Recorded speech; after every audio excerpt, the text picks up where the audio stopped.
Good morning. I see in the chat.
So that some clarity will help me walk ahead and be here now.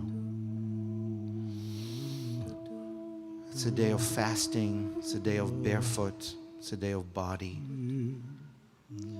So we'll begin by wrapping ourselves with this tallit, which is a piece of fabric that represents the bubble that we're putting around ourselves lovingly to make sure we're really grounded in our intention. If you have a tallit, a prayer shawl, I invite you to hold on to it. If you don't, I invite you to join us as we wrap our bodies in kavanah, in intention. It's also a good yogic stretch.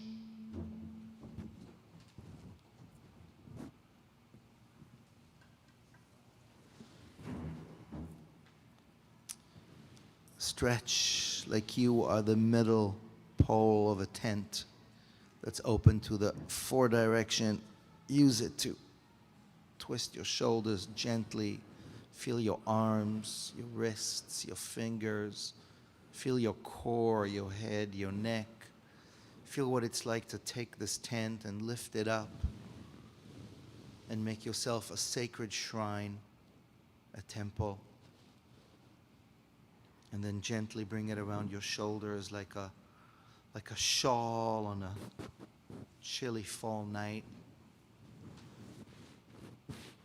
Feel it connect to your vertebrae.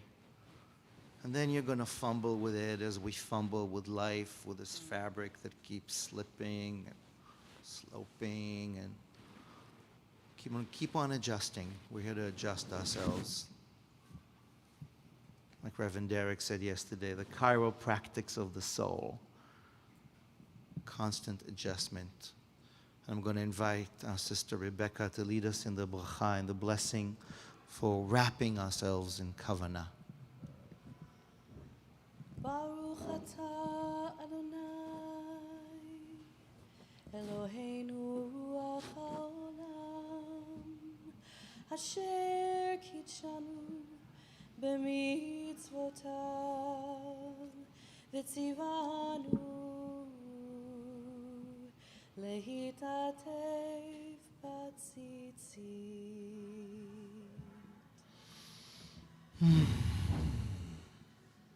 A blessing, an exhale, a stretch in the presence of this infinite. We are wrapped in these fringes of feeling more sacred.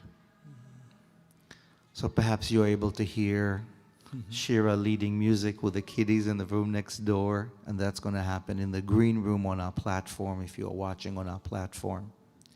Perhaps you can hear Naomi with the older kids in another room, that too is in the platform.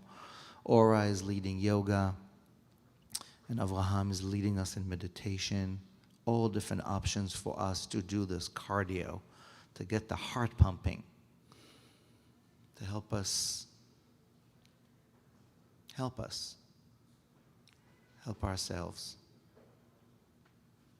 to be here now. Notice your breath. Wherever you are right now, in your living room or kitchen, in your bedroom or somebody else's space, if you are alone or with others, feeling well or not so much, you have shown up. We have shown up. Despite so many difficulties and technical challenges and glitches that get quickly fixed by our fantastic team and our patience and yours, we have shown up.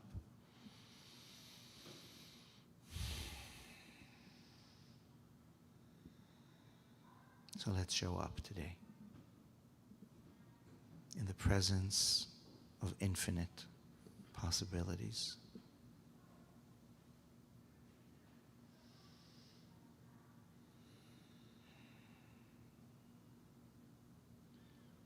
I've started off every morning these last many months with wrapping myself with this tzitzit.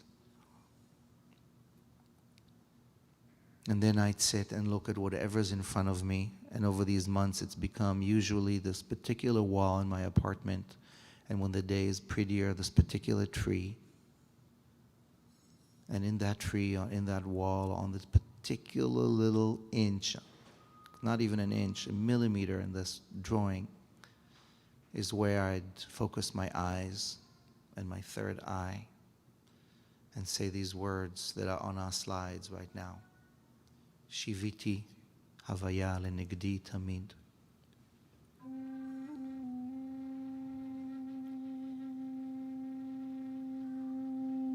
Shiviti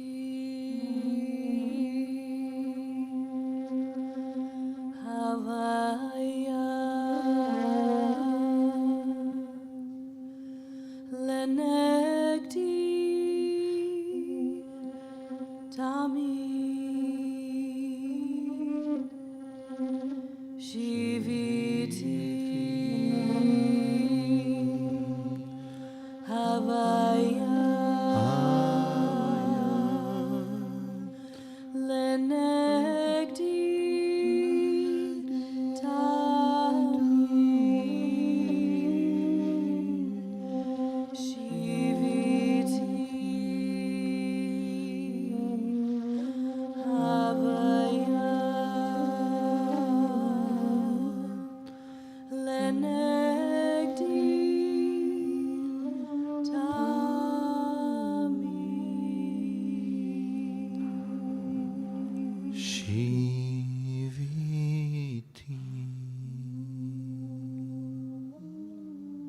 is related to shuvu, not grammatically at all. Shuvu means return, come back, come back, come back to breath. Come back to best sense of self among so many self-doubts, so many outside distractions. Come back, come back. And Shiviti doesn't mean the same in Hebrew, but it means the same conceptually. I constantly look at what's in front of me, and whatever it is I see right now, a camera, a wall, a person, a window, that's what the divine is. Looking me right back, eye to eye. That's Shiviti. And then when we close our eyes, whatever we saw, we keep still seeing. And we gently let it go to go inside and keep on singing Shiviti. Shiviti havaya lenegdi tamid. I'm being stared at, I'm staring at. My third eye slowly opens to the deeper insight of this second, this moment, this day of atonement. Come back to breath.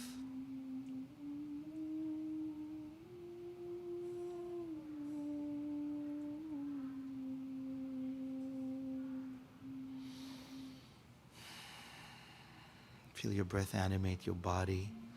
Feel where it is you want to move and stretch and maybe dance a little. If you're there in your living room, yeah, we're watching, you're watching, but hey, feel where it feels to feel. Yeah, there you go. Stretch, y'all. We are conscious presence now. Today is just getting started, body, mind, and soul. What does it mean to be really grateful, whatever you believe in, to be focused on appreciating this particular second? Well, we want to share a video with you that surfaced a week ago, created by a great creatrix named Dory Midnight. And Dory, who is not far from here in Massachusetts, teaches queer, indigenous, Semitic, semi-Semitic ways of being present. And we saw this video and asked Dory's permission to bring it into our morning blessings today. So team, let's play our queer morning blessings. And we're using queer in the way that queer is queer. So many ways.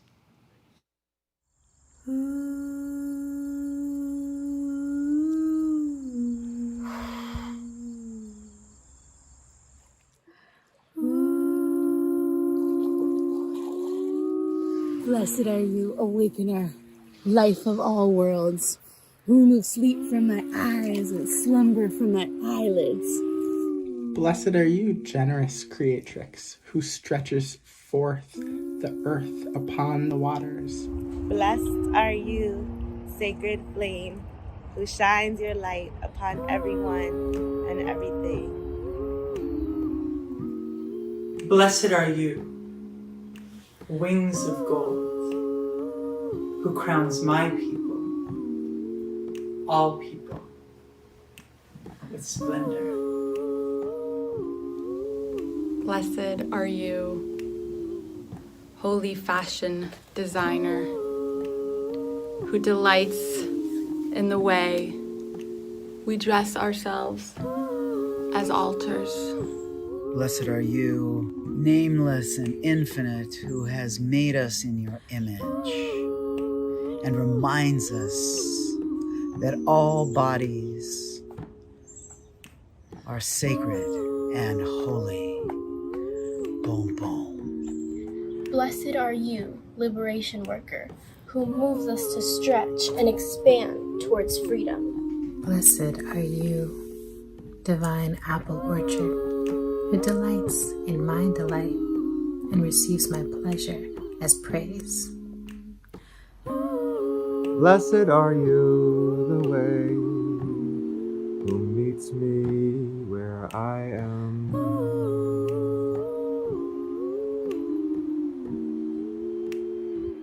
Blessed are you, holy breath, who fills me with this gift every day.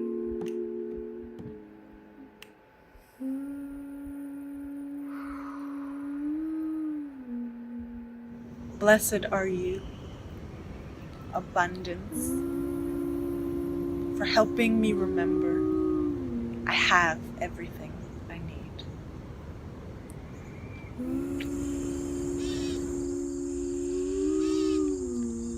Blessed are you, source of life, who I draw upon for strength, and who reminds me that rest is a sacred act.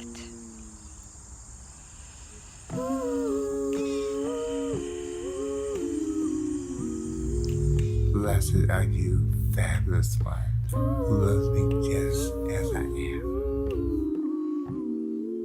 Blessed are you, weaver of being, who shaped the human being with wisdom, making for us all of the openings and vessels of the body.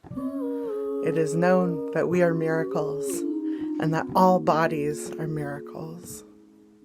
Blessed are you, you of many names, for revealing infinite paths of healing. Blessed are you, you of many names, for revealing infinite paths of healing.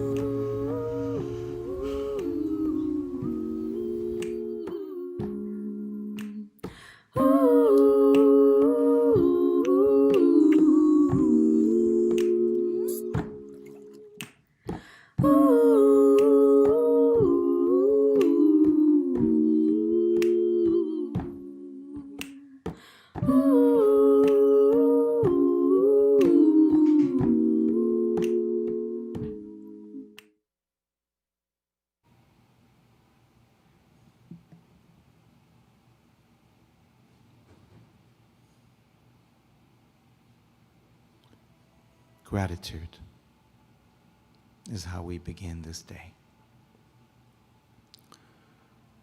Be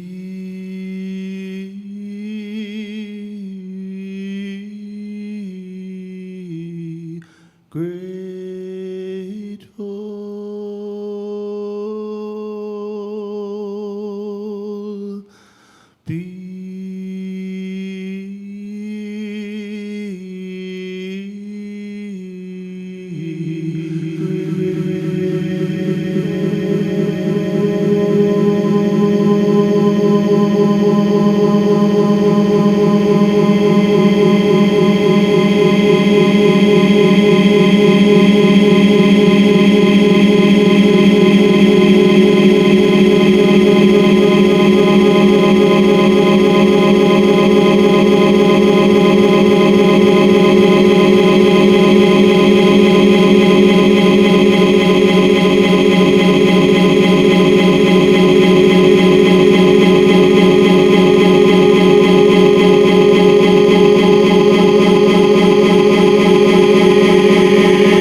חיה וקיימת שהחזרת בי נשמתי בחמלה רבה נשמה.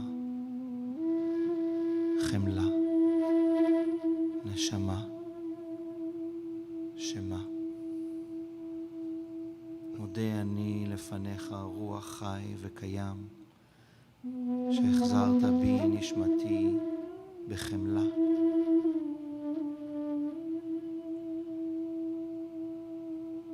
Every morning when I wake up, I imagine Rebecca singing in my ears, and Derek, and Leo playing, and we together in one big, big room.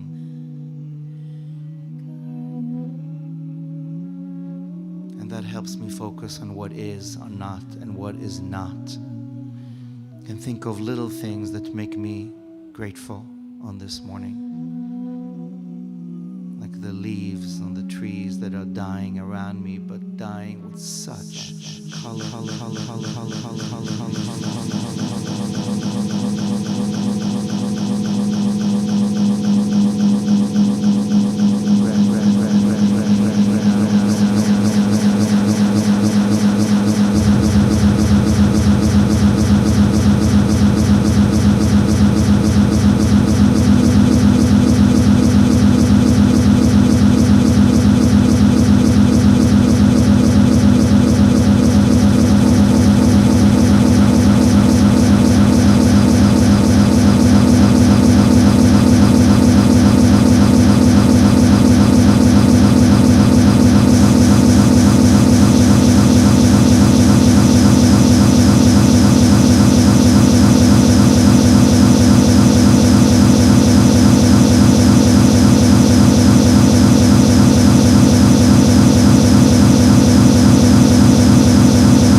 It's so easy every morning to wake up and look at the news. It's so easy to wake up every morning and focus on what's not working. And thank you for your patience, as there are some glitches and audios, but I'm inviting us this morning to notice and ignore and focus on what is. What are you grateful for this morning, including your showing up, including us being able to show up like this? Yes, there are plenty of glitches in the matrix of reality.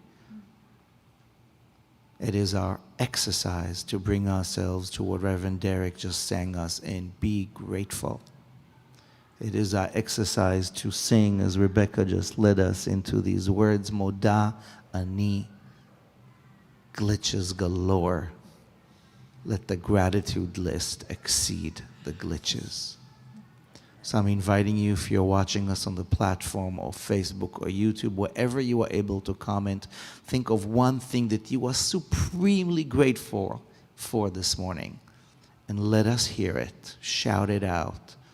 Put it in the box. Write it on your wall. It's waiting to be painted. Go hug your weeping cherry tree. Look into the mirror. Light that candle. Together, let us create a space of gratitude for the opportunity of being here today and doing the work.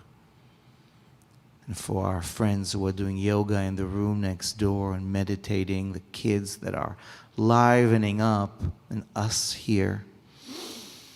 Shiviti, we are here. Modeh, we are grateful. Let's take another deep breath together. And another one. Aware of the glitches, delighted for the gratitude. I'm going to invite Sarah Sakalik to join us on screen with another welcome for this day. And then Sean Schaffner is going to come on, remind us how to sit. And by that time, our team will be joining us back on stage. And we together in your living room will continue this morning with gratitude right now.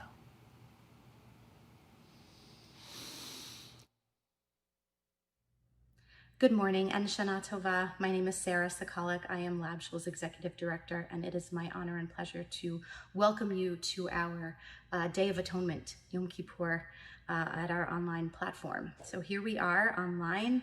If you found me, you found our Shul space, so congratulations. We have other spaces here on the virtual platform that you can explore, and I invite you to click around.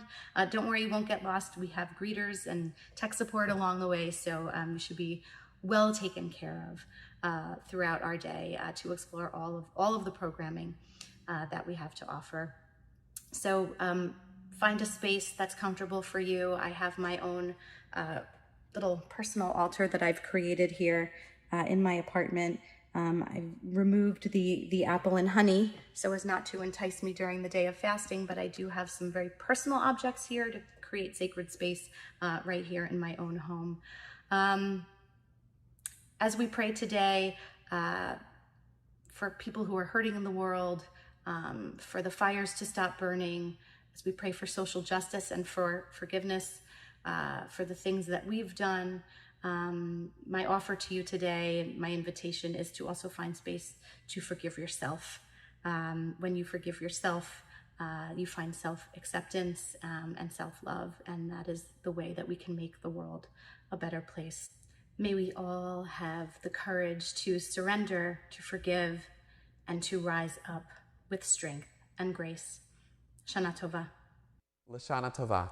My name is Sean Schaffner. I'm a longtime Lab Shul artist and also a mindfulness and meditation teacher. I'm coming to you from the lands of the Piscataway and the Nekoch tank in our current nation's capital. Now, before we do anything else, just notice how you're sitting. You don't have to change anything, just notice. Bringing our attention to the feeling of our body in our chair or our seat, noticing whether we're further forward or back on our weight on the pelvis, or to the right or to the left side, noticing where the legs and the arms are, the back and the neck, the belly. And on your next exhale, see if you can relax a little bit more. I'm not saying you look tense. I can't even see you.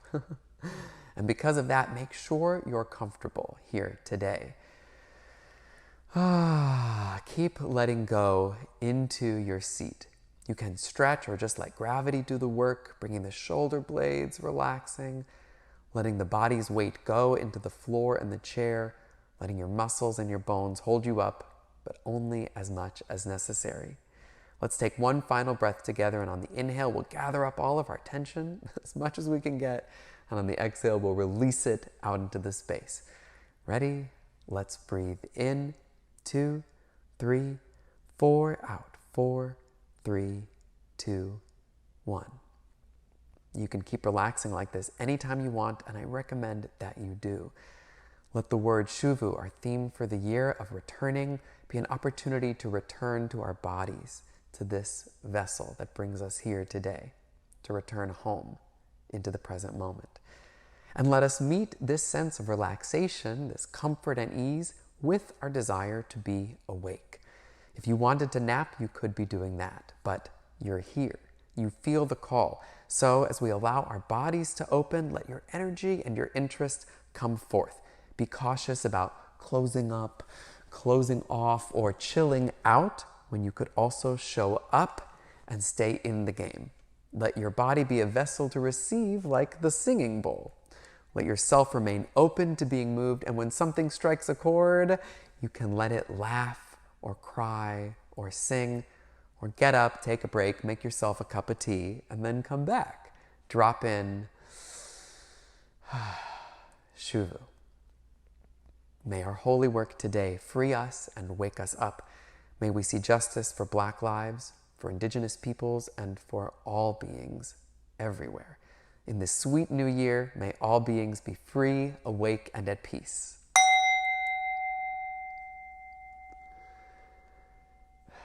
Shana Tova.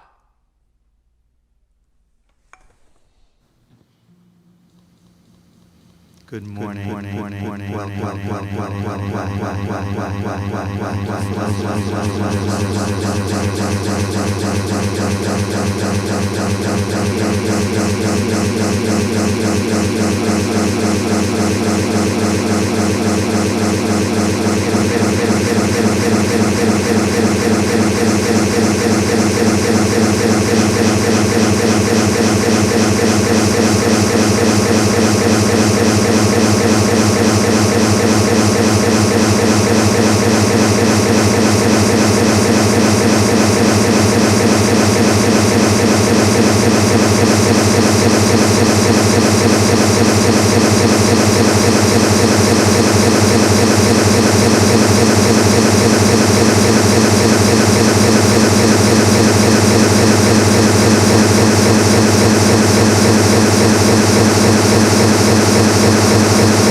Lab and the theater lab, the tween lab, always for us to come together. And throughout the morning, there'll be more chances for you to go check out the other rooms if you are in our platform. And if you're joining us on social media, on YouTube, please find a way to be with us in the room and less distracted by all the other ways that we all get distracted. Wherever you are, I invite you to maybe turn off your phone, even while we're using this digital technology, so we can truly sit and be present for this exercise in being present, in rising, in reckoning, in resetting our lives. Our team is here playing music that comes from the innermost, so we can be present in our innermost.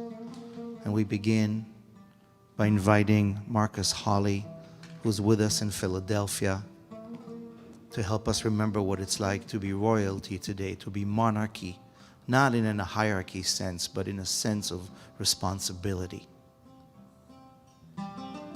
and elegance. Good morning, Marcus.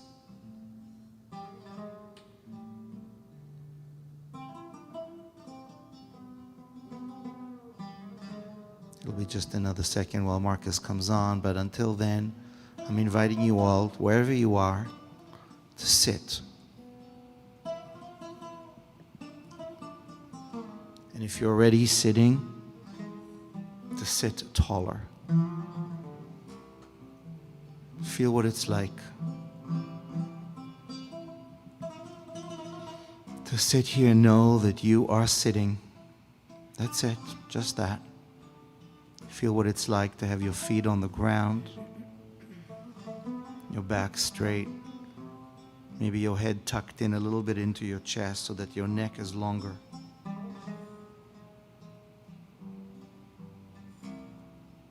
Shuvu means come back. Shev means sit. All the codes in our traditions remind us to pause. Stop running.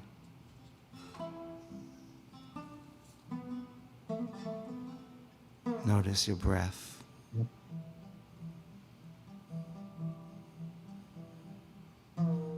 And be here now.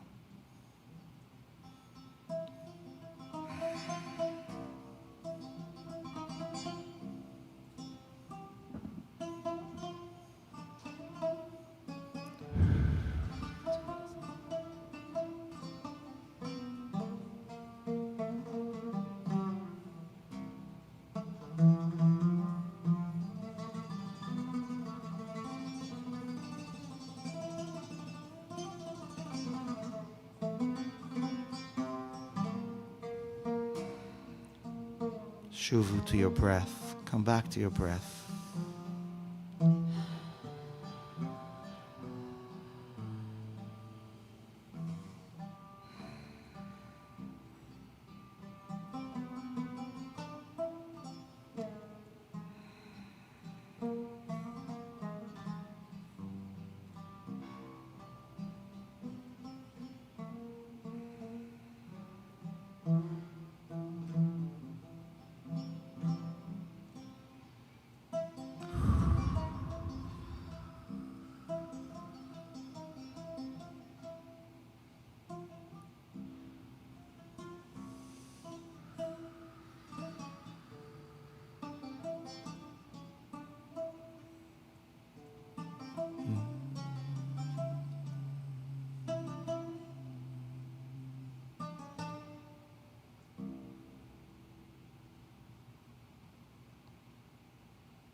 It seems we have some difficulties with getting Marcus on with his beautiful sound to sing with us live.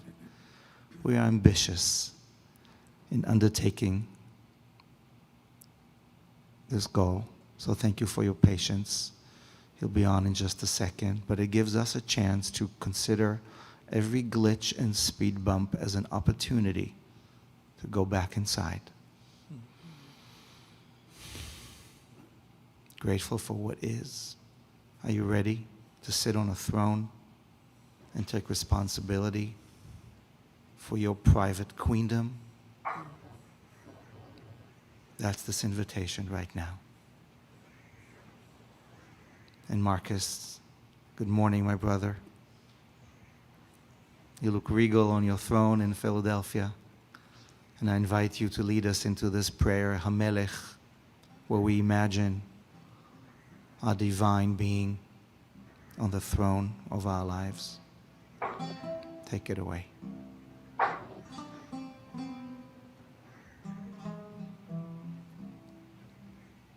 Hamelech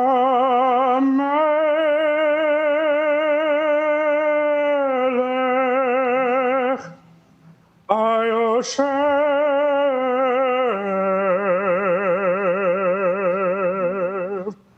Al Kiseram Venisa.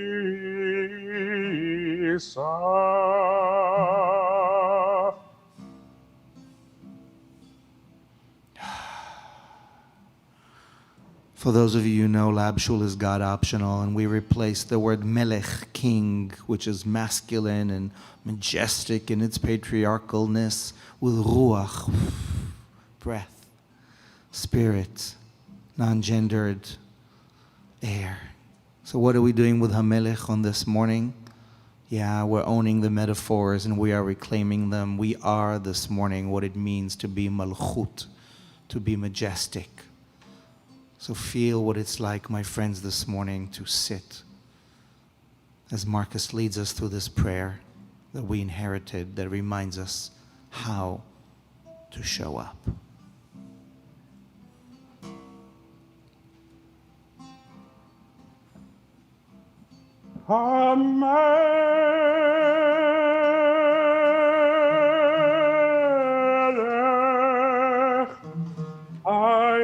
יושב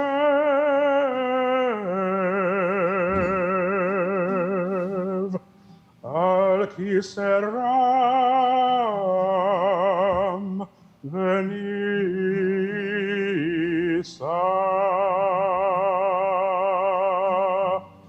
שוכן עד מרום וקדוש שמו וכתוב רננו צדיקים באדוני לישרים נאוות תהילה בפי ישרים תתרומם ובדברי צדיקים תתברך ובלשון חסידים תתקדש ובקרב קדושים תתהלל.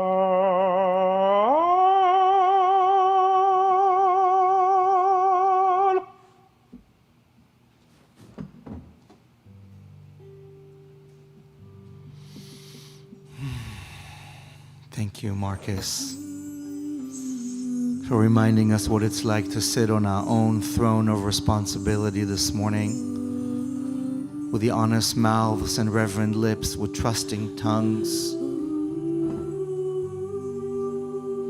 In one of our rooms this morning on the platform, right now, there's a conversation about getting out the vote. One more way of taking responsibility for our lives. Friends, if you are seated this morning on your throne, we invite us to rise to the occasion in just a second. Feeling your feet on the ground, your knees, your core, your spine, your head. As we this morning rise as one, however and wherever you are, to say in plural, as we sang last night, we rise. Baruch Hu. Let's rise.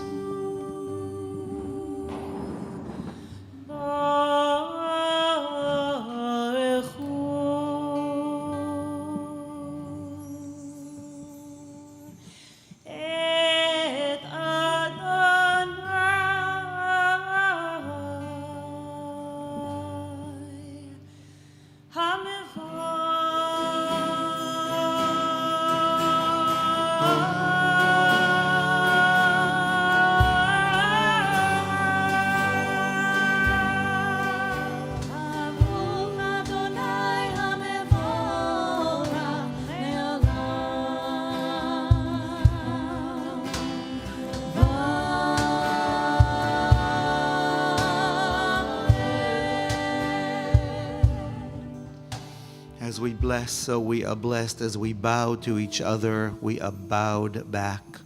So bow to your screens right now, knowing that someone else is bowing to yours. Silly, but sacred. Feel your body stretch in and up and back down, back to our thrones, your majesties. As we watch the light rise.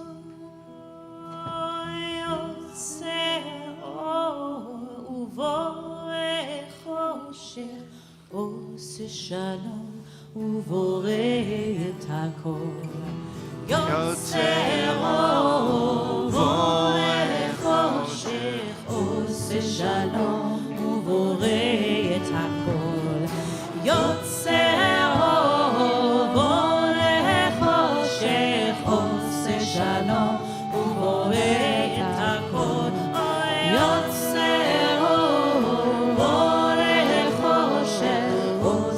שלום ובורא את הכל. ברוך אתה אדוני אלוהינו רוח העולם הפותח לנו שערי רחמים ומאיר עיני המחכים לסליחתו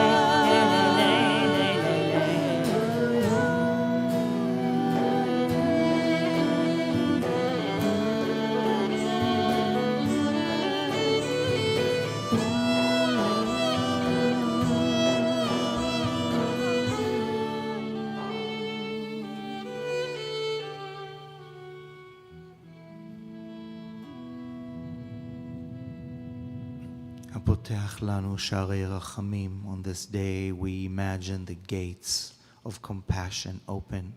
And when the sun sets tonight, we're going to imagine that these gates close. In this psychodrama we've inherited, the gates are open now for rachamim, for our love to rise above all that which we are afraid of. And love is that which rises like the sun this morning to help us be better. My brother Reverend Derek, walk us deeper through the gates of love. Te amo. Je t'aime. Yagas Kadai. I love you. This incredible 4-letter word, love. Sometimes we say it with our whole hearts exploding. Sometimes we say it as a sentiment because it just fits the occasion. But the intent behind the message of love is so powerful. In my tradition, we imagine every year in the first century, the community coming to Jerusalem for the high holy days. And we also remember that the empire is coming in with another parade from another gate, a show of force, because they are tired and do not want to see an uprising of the people who are coming together in love against the hate of the empire.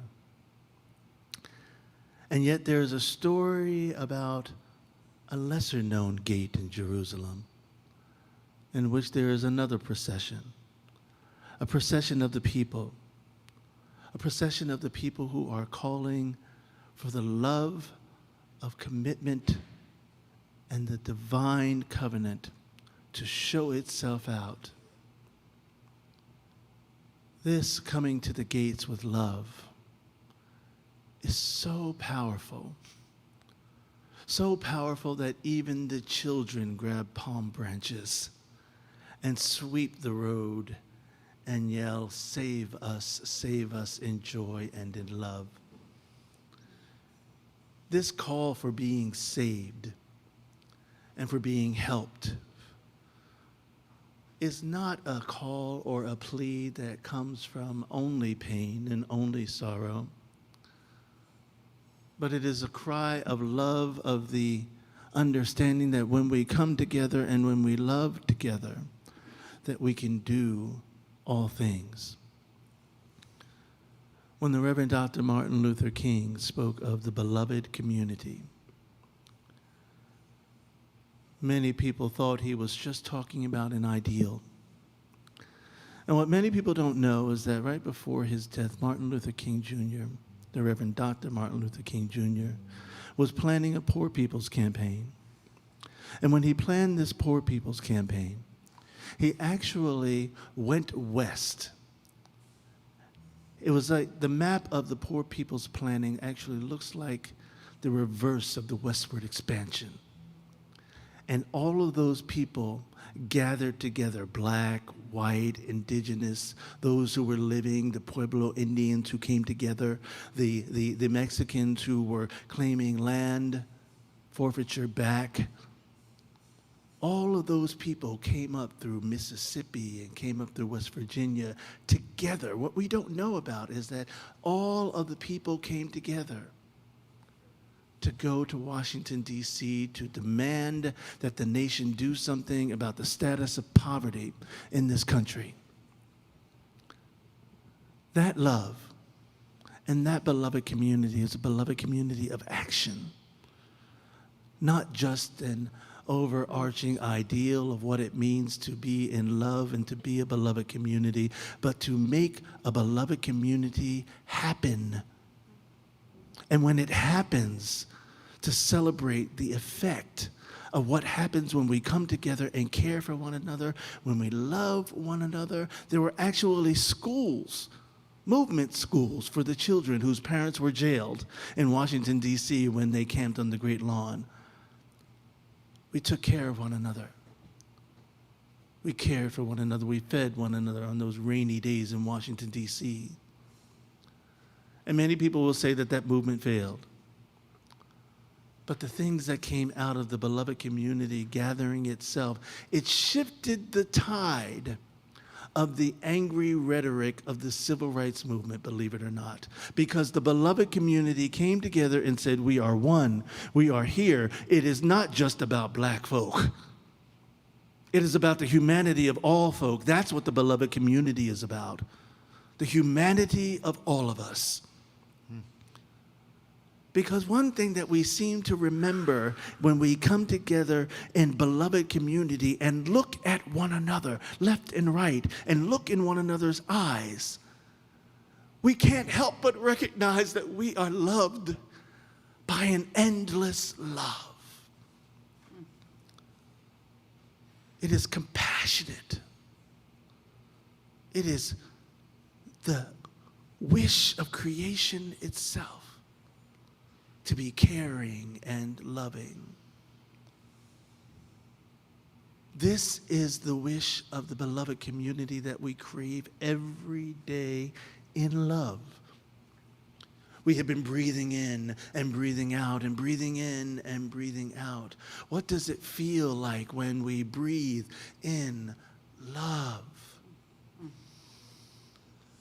What do we breathe out? What do we exhale when we deeply breathe in and hold and allow love to fill our lungs, to fill ourselves? What comes when you exhale? That is for you to decide. That is for me to decide.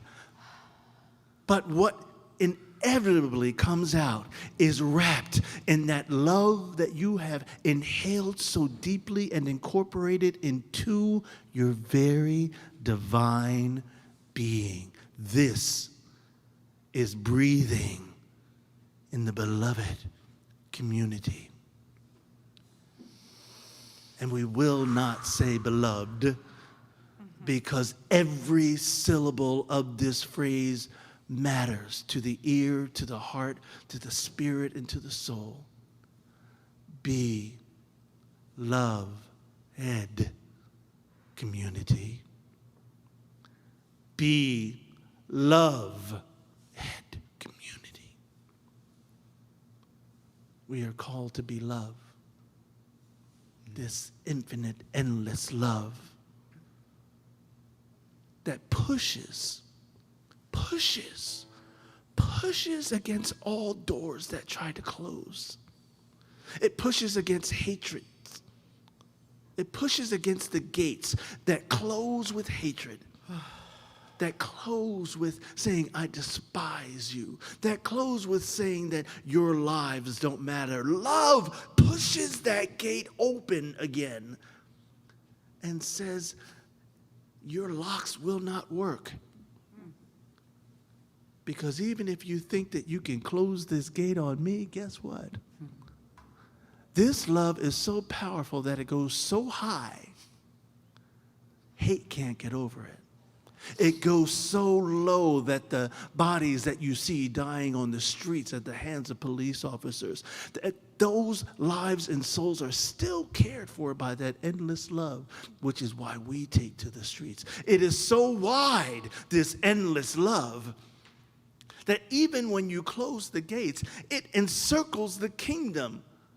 And when we cry out, love, love, beloved community, when we cry it out, guess what we do? We do just like the walls of Jericho, and we break down not only the gates, but we break down the walls of hatred. We go back to where we are and rebuild and recreate this holy city where the gates say, spread love and be love and be the beloved community. So I say, may it be so, ashe and amen, to this endless love.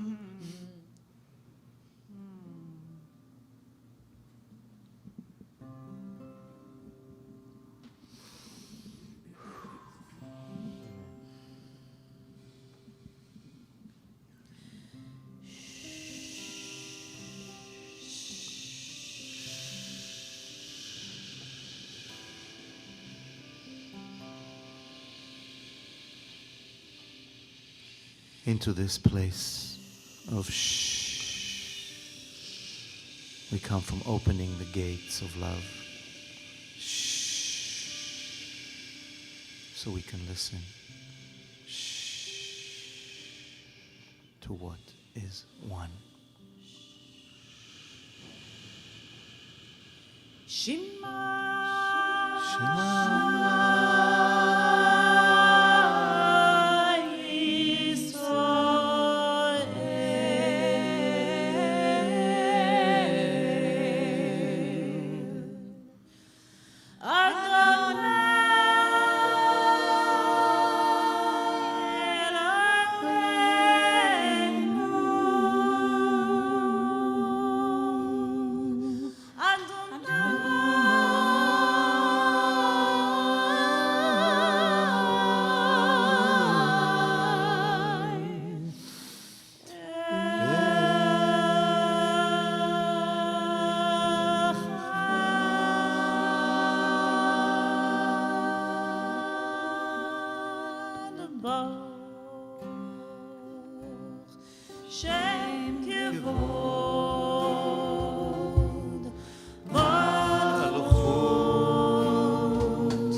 ואהבת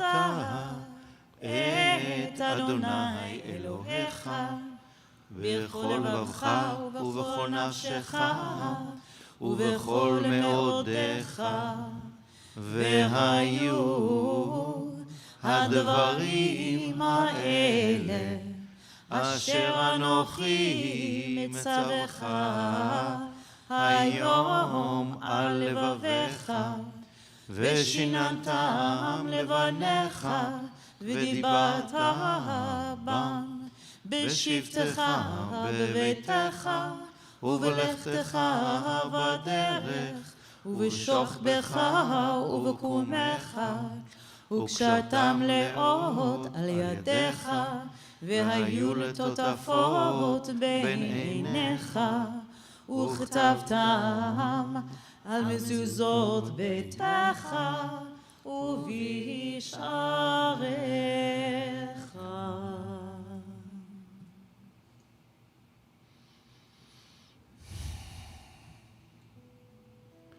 Echoing Reverend Derek's words, to take this four-letter word called love, ahava, a word that is a world. We're inviting ourselves into this prayer now that invites us, each one of us, to look in the eyes of someone we love or somebody we've hurt, and look into our own eyes for as many times as we need, and say these words: I love you. I'm sorry. please forgive me. I thank you. I love you. I'm sorry, please forgive me. I thank you. I love you. I'm sorry, please forgive me. I thank you. I love you. I'm sorry, please forgive me. I thank you. I love you. I'm sorry, please forgive me. I thank you. I love you.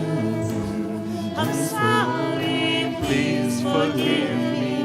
I thank you. I love you. I'm sorry, please forgive me. I thank you.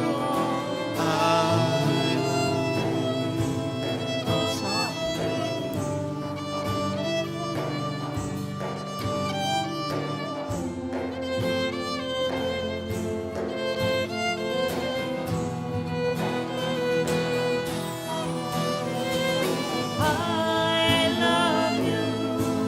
I'm sorry, please forgive me. I thank you. I love you. I'm sorry, please forgive me. I thank you. I love you. I'm sorry, please forgive me. I thank you. I love you.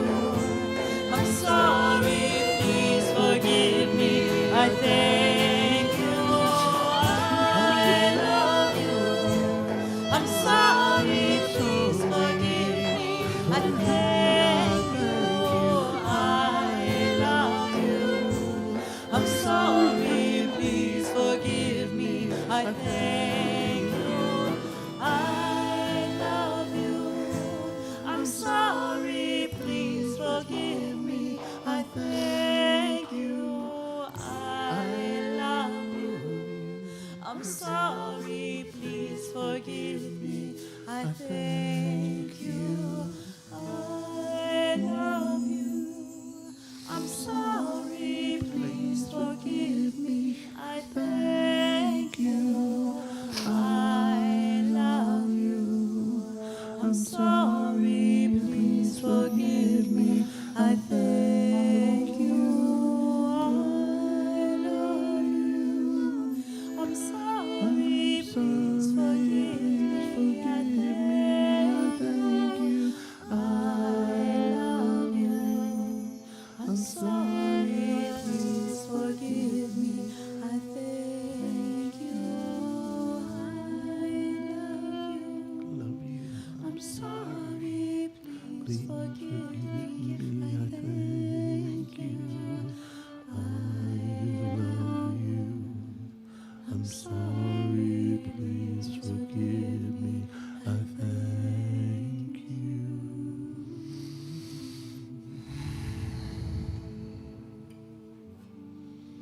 I invite us to stay in this tender spot, imagining those in our lives, alive, dead, to whom we are singing these words right now, imagining ourselves singing this to ourselves at any age of our lives,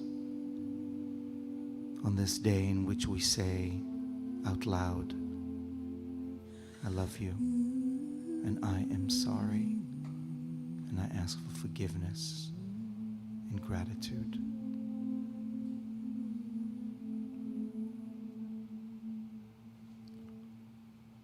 In this room right now, we will continue with the Amidah, rising up for what we need today and what we take responsibility for. In the lounge, Naomi Les is leading us in the 10-day Shuvu challenge. This is day 10 of writing a love letter. And in the library, our anti-racism in practice. There's a recording of the Al-Chet, the Confessional, for our racist reality that many of us in our community recorded 2 days ago. I invite you to choose how you want to spend the next 20 or so minutes in really delving deep and rising high. Thank you for being with us, present for it all.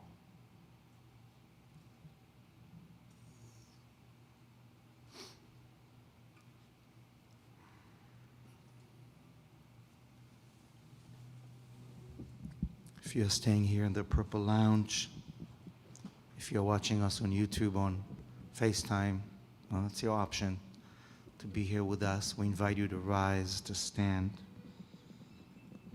to face the rising sun if you can, or whatever it means to you right now as a sign of hope and your inner intention.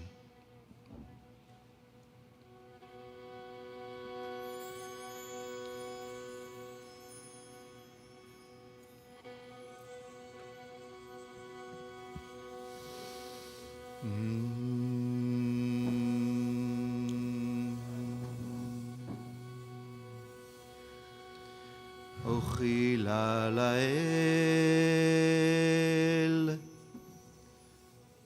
אכלה פניו, אשאלה ממנו, מענה לשון,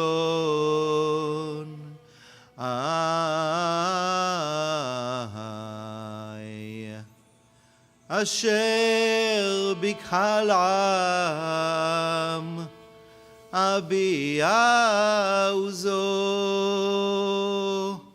אביע רננות בעד מפעליו.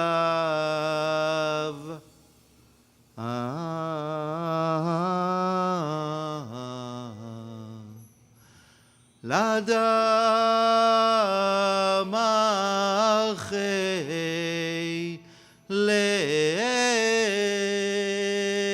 ומאדוני מענה לשון. אדוני שפתי תפתח ופי יגיד תהילתך.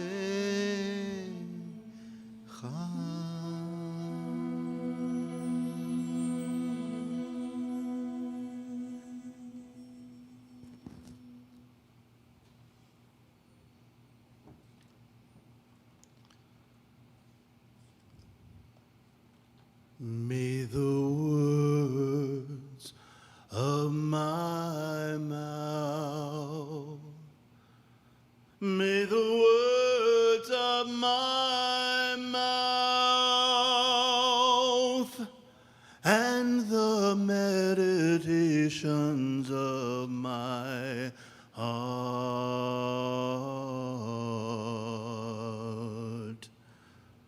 search for their source and land on their rock. May they find their redemption. May they find their redemption.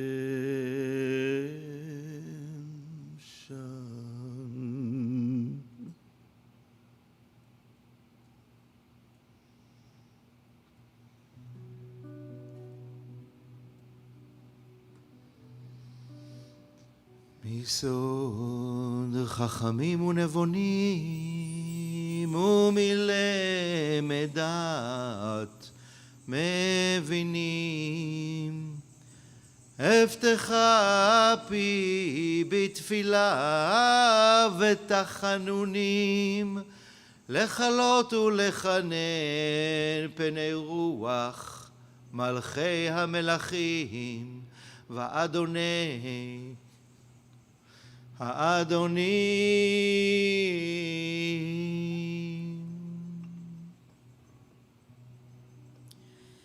ברוך אתה אדוני אלוהינו אבותינו ואימותינו אלוהי אברהם אלוהי יצחק ואלוהי יעקב אלוהי שרה אלוהי רבקה ואלוהי רחל ואלוהי לאה האל הגדול הגיבור והנורא אל עליון גומל חסדים טובים וקונה הכל וזוכר חסדי אבות ואימהות ומביא גאולה לבני בניהם למען שמו באהבה.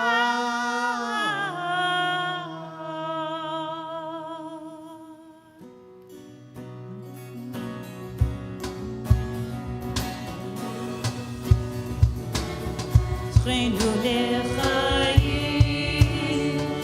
רוח חפץ בחיים זוכרנו לחיים רוח חפץ בחיים וחותמנו בספר החיים למענך אלוהים חיים למען אלוהים חיים יא לה לה לה לה לה לה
עוזר ומושיע ומגן ברוך אתה אדוני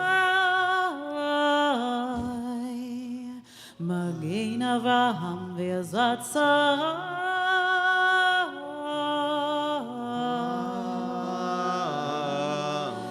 אתה גיבור לעולם אדוני מחיי מתים אתה רב להושיע מוריד הטעם מכלכל חיים בחסד מחיי מתים ברחמים רבים סומך נופלים ורופא חולים ומתיר אסורים ומחיי אמונתו לשני עפר מחמוך בעל גבורות ובימים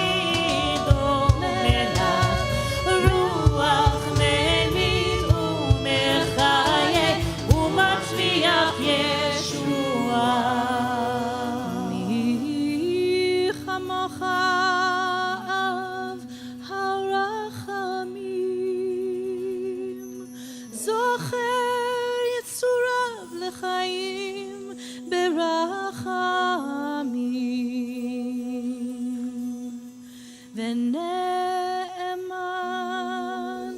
אתה.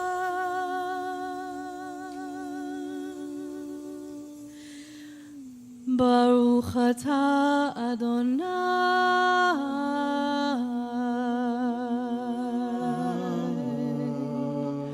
מחיי המתים.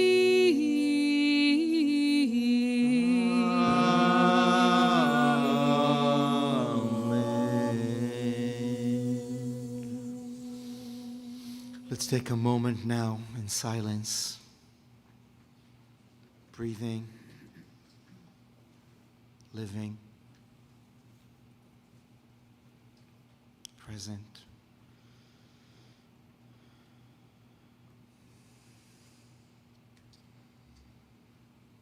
Breathing in love, breathing out love.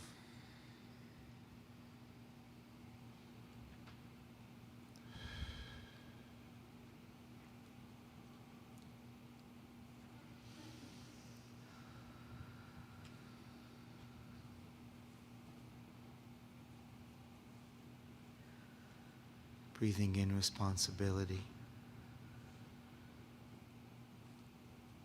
Breathing out responsibility.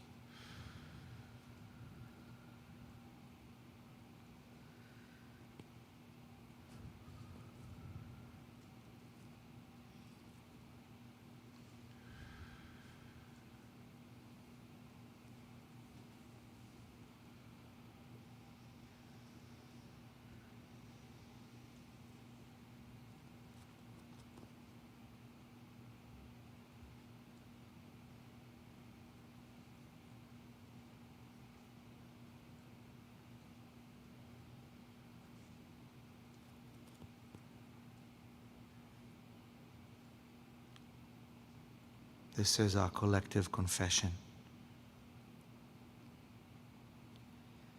These words will not suffice,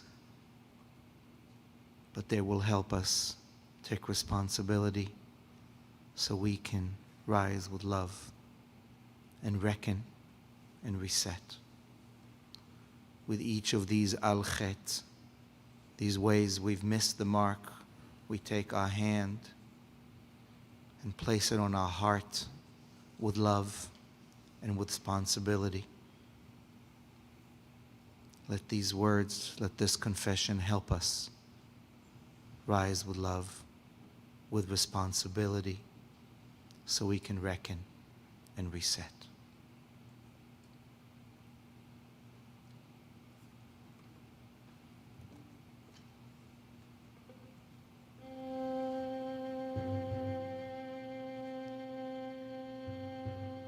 Eloheinu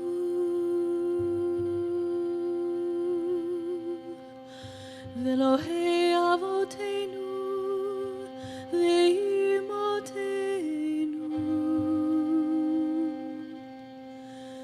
tavo lefanecha tfilatenu ve'al titala מתחינתנו שאין אנחנו עזי פנים וקשי עורף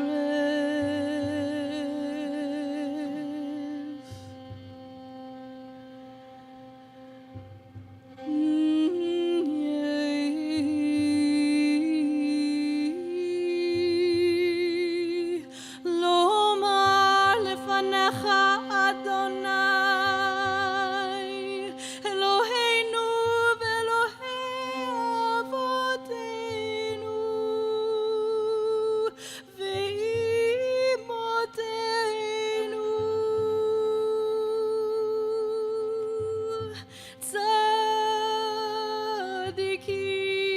אנחנו ולא חטאנו אבל אנחנו ואבותינו ואימותינו חטאנו.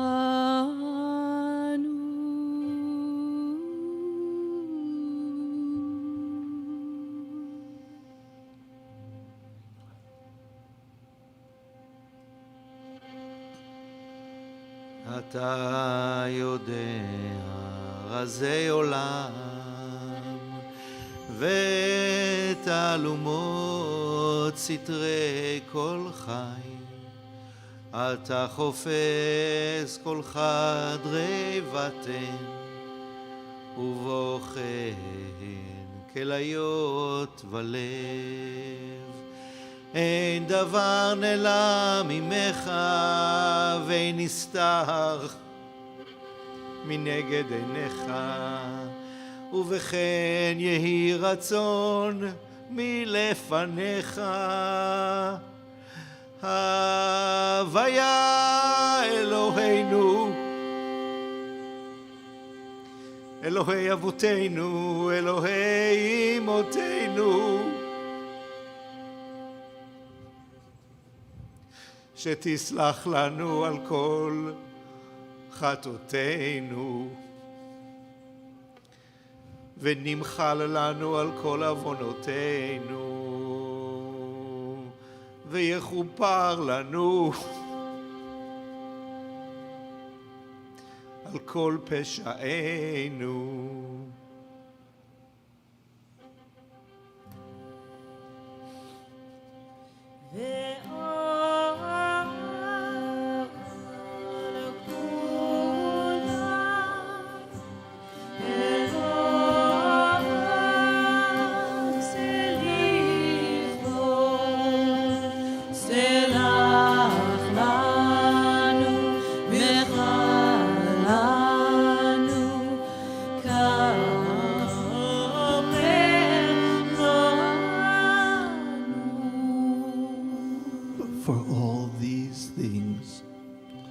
Forgive, release, return.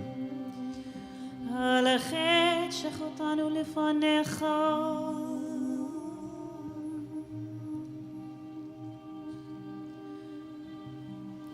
Go ahead, Derek. Read that first line for missing the mark. For missing the mark in times of crisis or calm. והחטא שחטאנו לפניך. And for missing the mark by hardening our hearts. על חטא שחטאנו לפניך. For missing the mark thoughtlessly. ועל חטא שחטאנו לפניך. And for missing the mark with empty words. ועל חטא שחטאנו לפניך. For missing the mark with sexual harm. ועל חטא שחטאנו לפניך. And for missing the mark secretly or publicly. על חטא שחטאנו לפניך. For missing the mark with purposeful deceit. ועל חטא שחטאנו לפניך. And for missing the mark with the words of our mouth.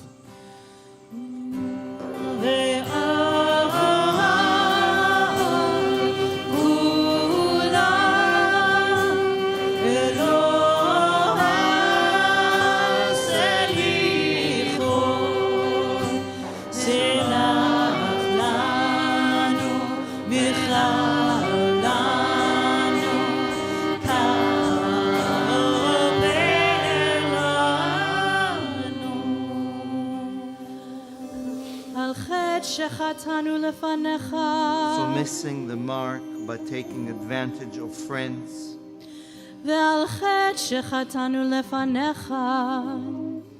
For missing the mark with cruel thoughts.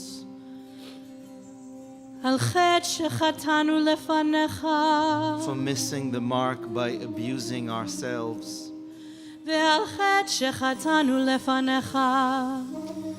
For missing the mark with unkind speech. For missing the mark by disrespecting our parents and teachers. For missing the mark with carelessness. על חטא שחטאנו לפניך. For missing the mark, the abuse of power. ועל חטא שחטאנו לפניך. For missing the mark by desecrating the divine spark in all. ועל כולם והסליחות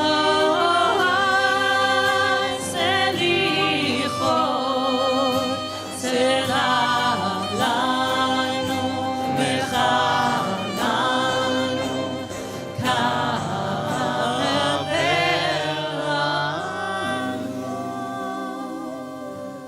על חטא שחטאנו לפניך. For missing the mark by defiling our lips. ועל חטא שחטאנו לפניך. And for missing the mark with foolish gossip.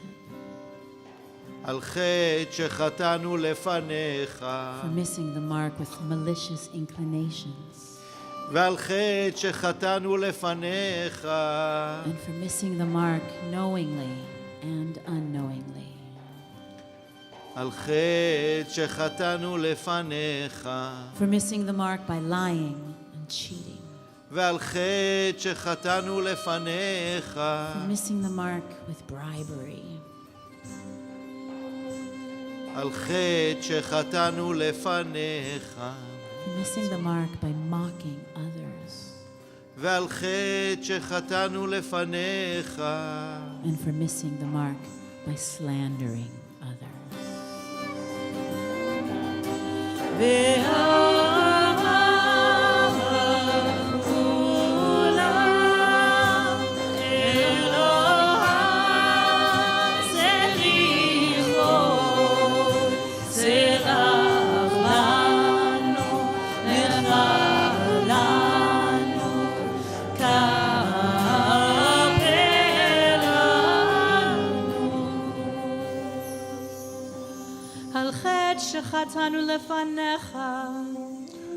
For missing the mark with indulgence and excess. For missing the mark with gluttony.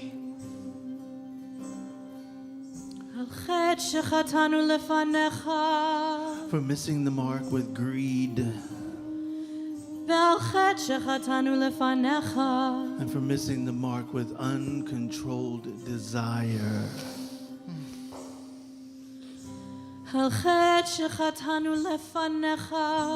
For missing the mark with procrastination.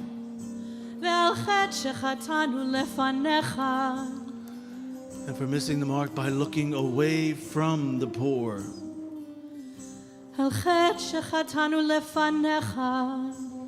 For missing the mark with arrogance. And for missing the mark by being rude.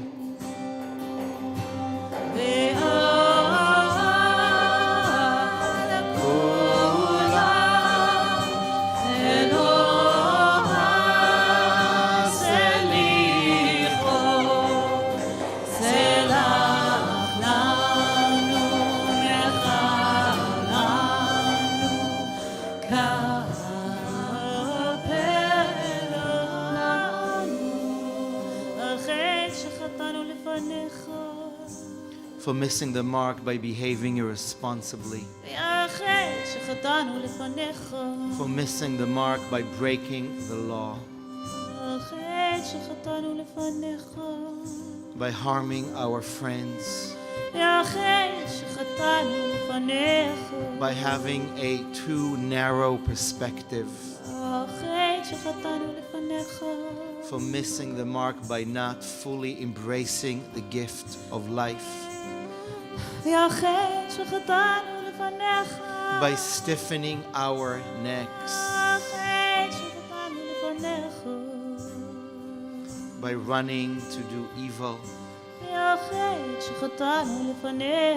For missing the mark by gossiping. By fraud and falsehood. By hatred.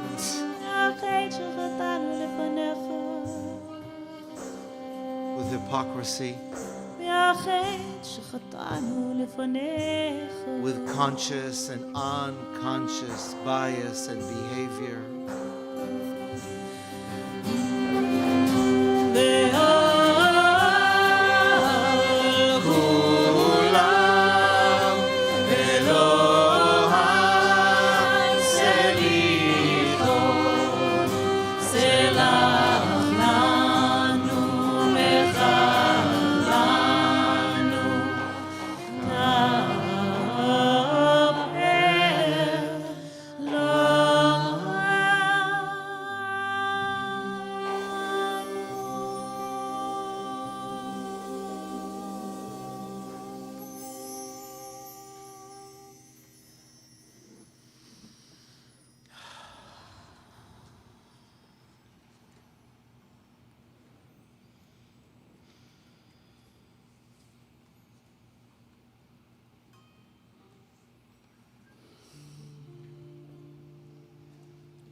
We've said the same list last year. How many of those, personally and collectively, have we corrected? How many will we correct this year? As we ask for this book of life to open on this day with love letters and pages of our best intentions for a better year. בספר חיים ברכה ושלום ופרנסות טובות.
I invite us to slowly, softly find our seats. Keep on breathing as we enter this next chapter of this day.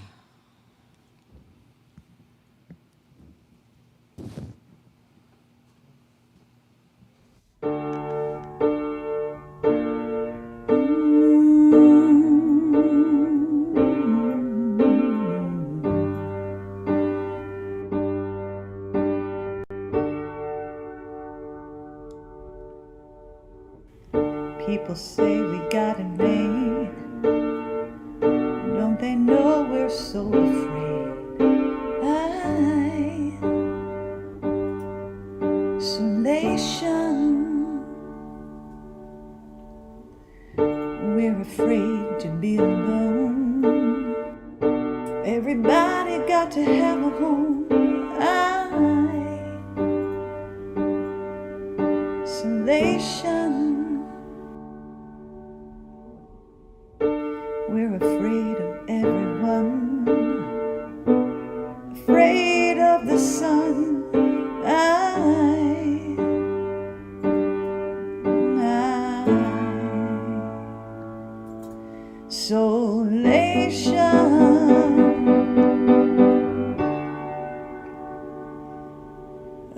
Isolation.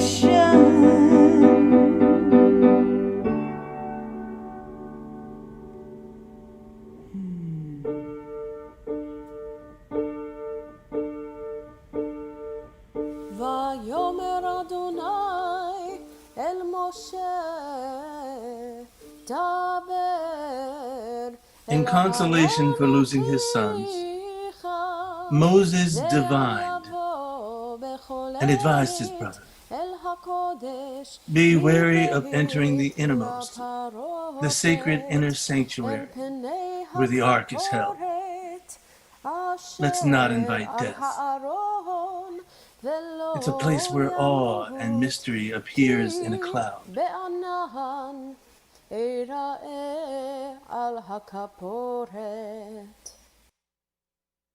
כתונת בת קודש ילבש.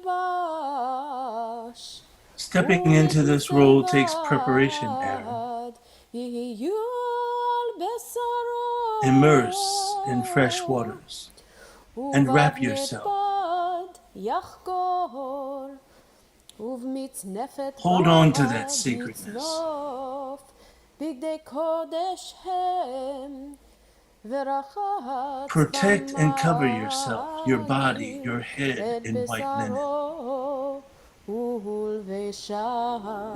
Isolation.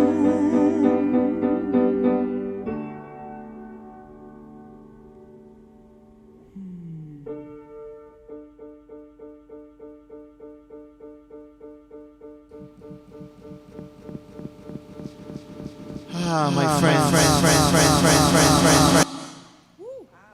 Echo back.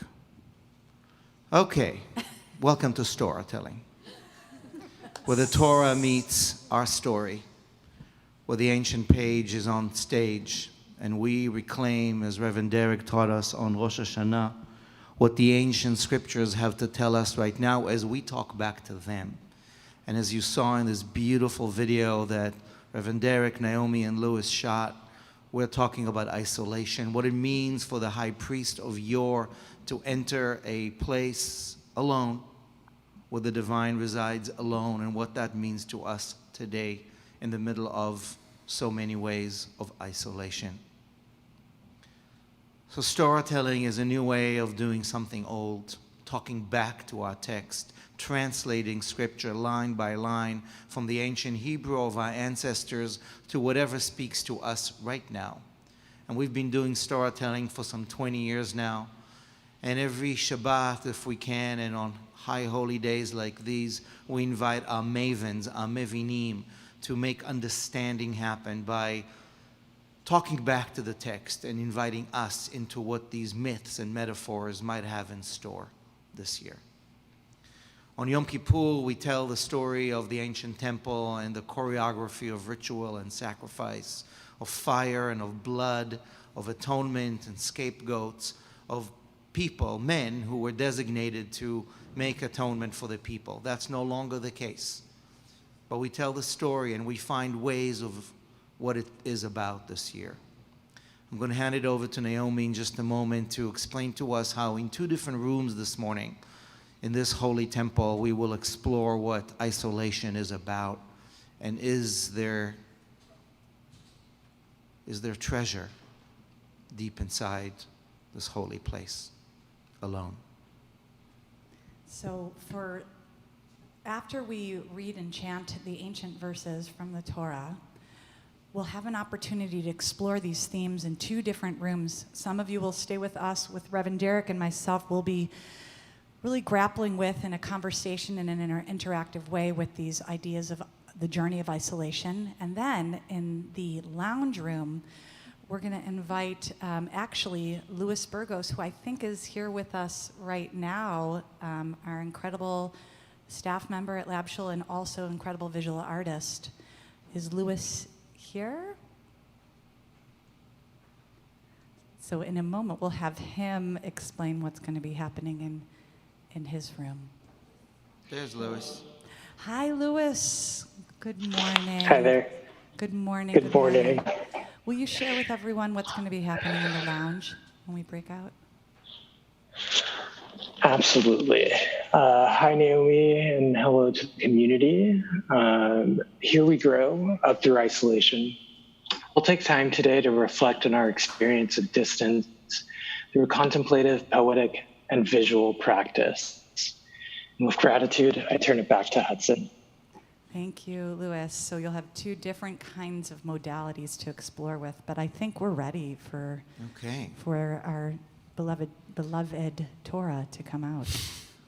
So the Torah that's ancient is going to be in new ways that any of us anticipated on this year. We're going to, in just a moment, open our barrel arc and let the Torah scroll out and make sense of what these stories have to tell us for now. Are you ready, Franks, wherever you are in our holy temples? We are here live from Sinai, headed Zafir, and live at City Winery. Here we grow, up through isolation, Vaikra, for Yom Kippur. Please rise. I'm inviting Shira to help us open our ark and sing these special hymns of the 13 attributes, to really listen to what these ancient words can teach us on this day.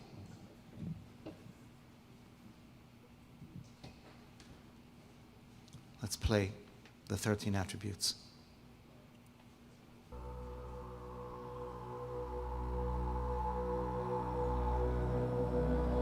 ويعبر ذانا يالبناب ويقرأ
נוצר חסד לאלפים,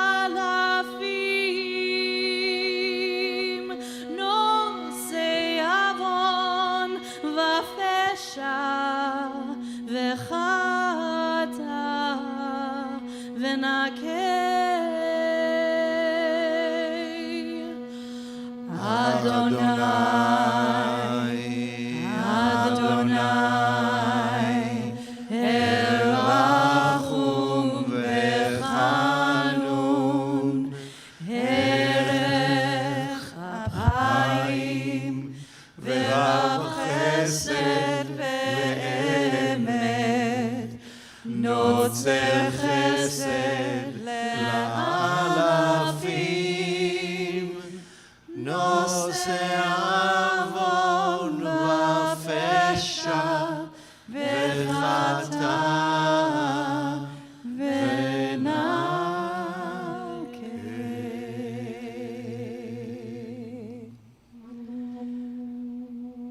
So we're entering into the actual verses of reading, and we're going to transition as Shira and Rabbi Amichai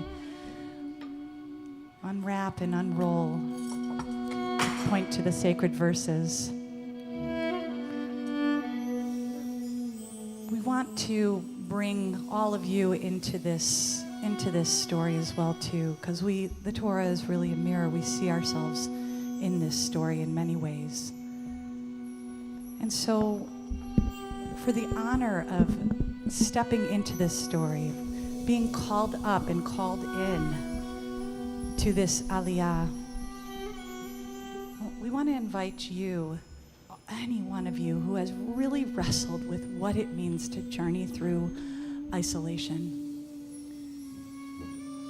In whatever way, whether it's a moment or a day or an epic journey of months, if you have wrestled with what it means to be called into isolation, will you please rise as you are able in your homes to bear witness to this story, to your story, as we say the blessing together.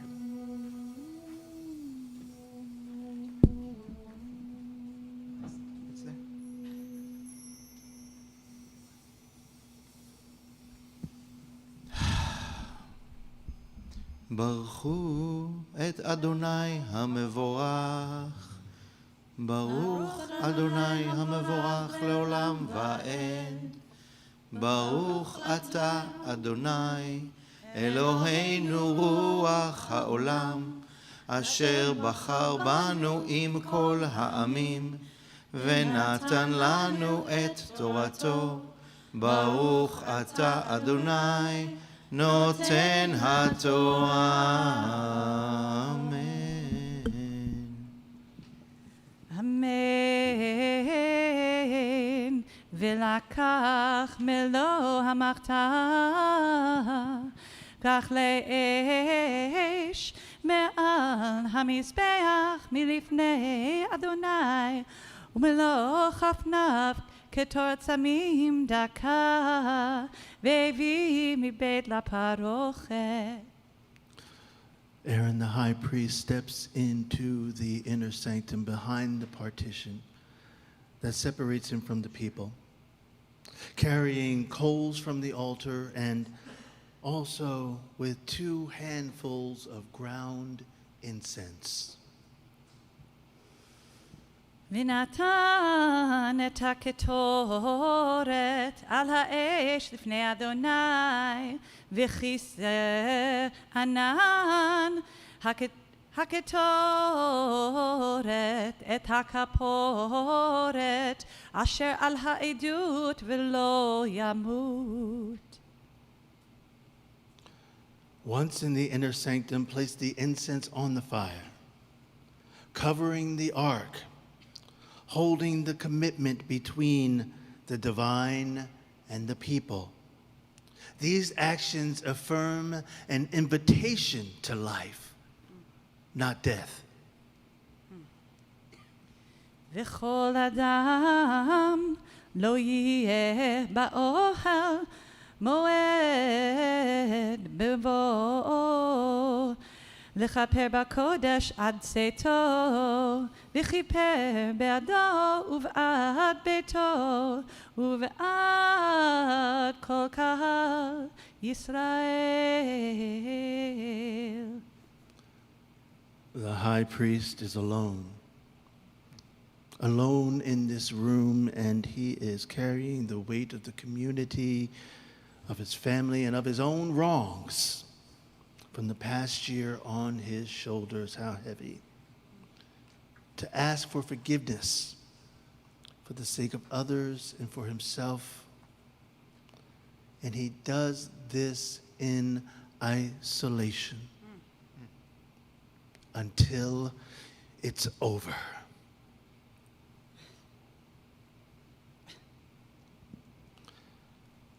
To go in alone means that we have to face the fullness of awe and what might be dangerous.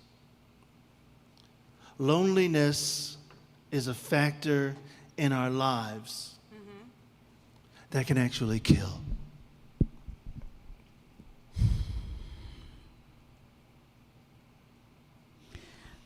I'm overwhelmed by the parallels. I'm overwhelmed by the whole tenor of this, and it's something that I think we can talk about today together in those two different rooms to journey together. So you have an invitation now. If you have been standing for the Aliyah, you can sit down for a moment. The Torah is covered. We're going to come back together at 11 a.m. for our final blessing. But if you want to stay in this room with Reverend Derek and myself, we're going to be going into this isolation a little bit and interactively with you. And you are also invited to go to the lounge with Louis to explore in a more contemplative manner this path and this journey through isolation. So we'll give you a few moments to find yourself in the room that you want to be found in. You can always come back. Just go to the lobby and find the lounge, or stay here and come back to John Lennon and Yoko Ono talking about isolation.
So, welcome to anybody who's joined us, and for those of you who stayed on in the Shul.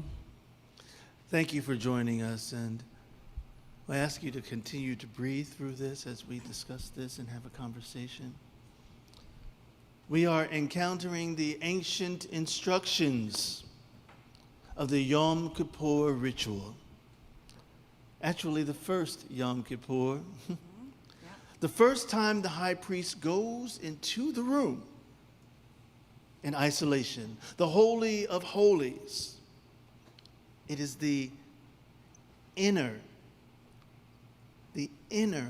chamber where no one but him enters. The rite of atonement only he could conduct in order for the people and the community to be expiated. This was performed for over 1,000 years in Jerusalem, in the temple, and has been retold and retold and retold ever since. It may not be that different to what we are all experiencing, wouldn't you say? For we have found ourselves in the innermost, locked behind our doors in isolation. And we've encountered this in many different ways, but we do have a question for you. How have you reacted to, encountered, what has been your response to isolation? We're going to invite you now to start thinking about that question and to put some things into the chat if you like. And in the meantime, we're going to put up a slide of a word cloud that we created. We had this technology to be able to ask our colleagues, what are some responses to isolation? And you can see here on your screen that there are some terms. If some resonate with you, say, yes, yes, this resonates, and put it in the chat. And if some don't meet your needs, tell us what it is. What are your responses to isolation?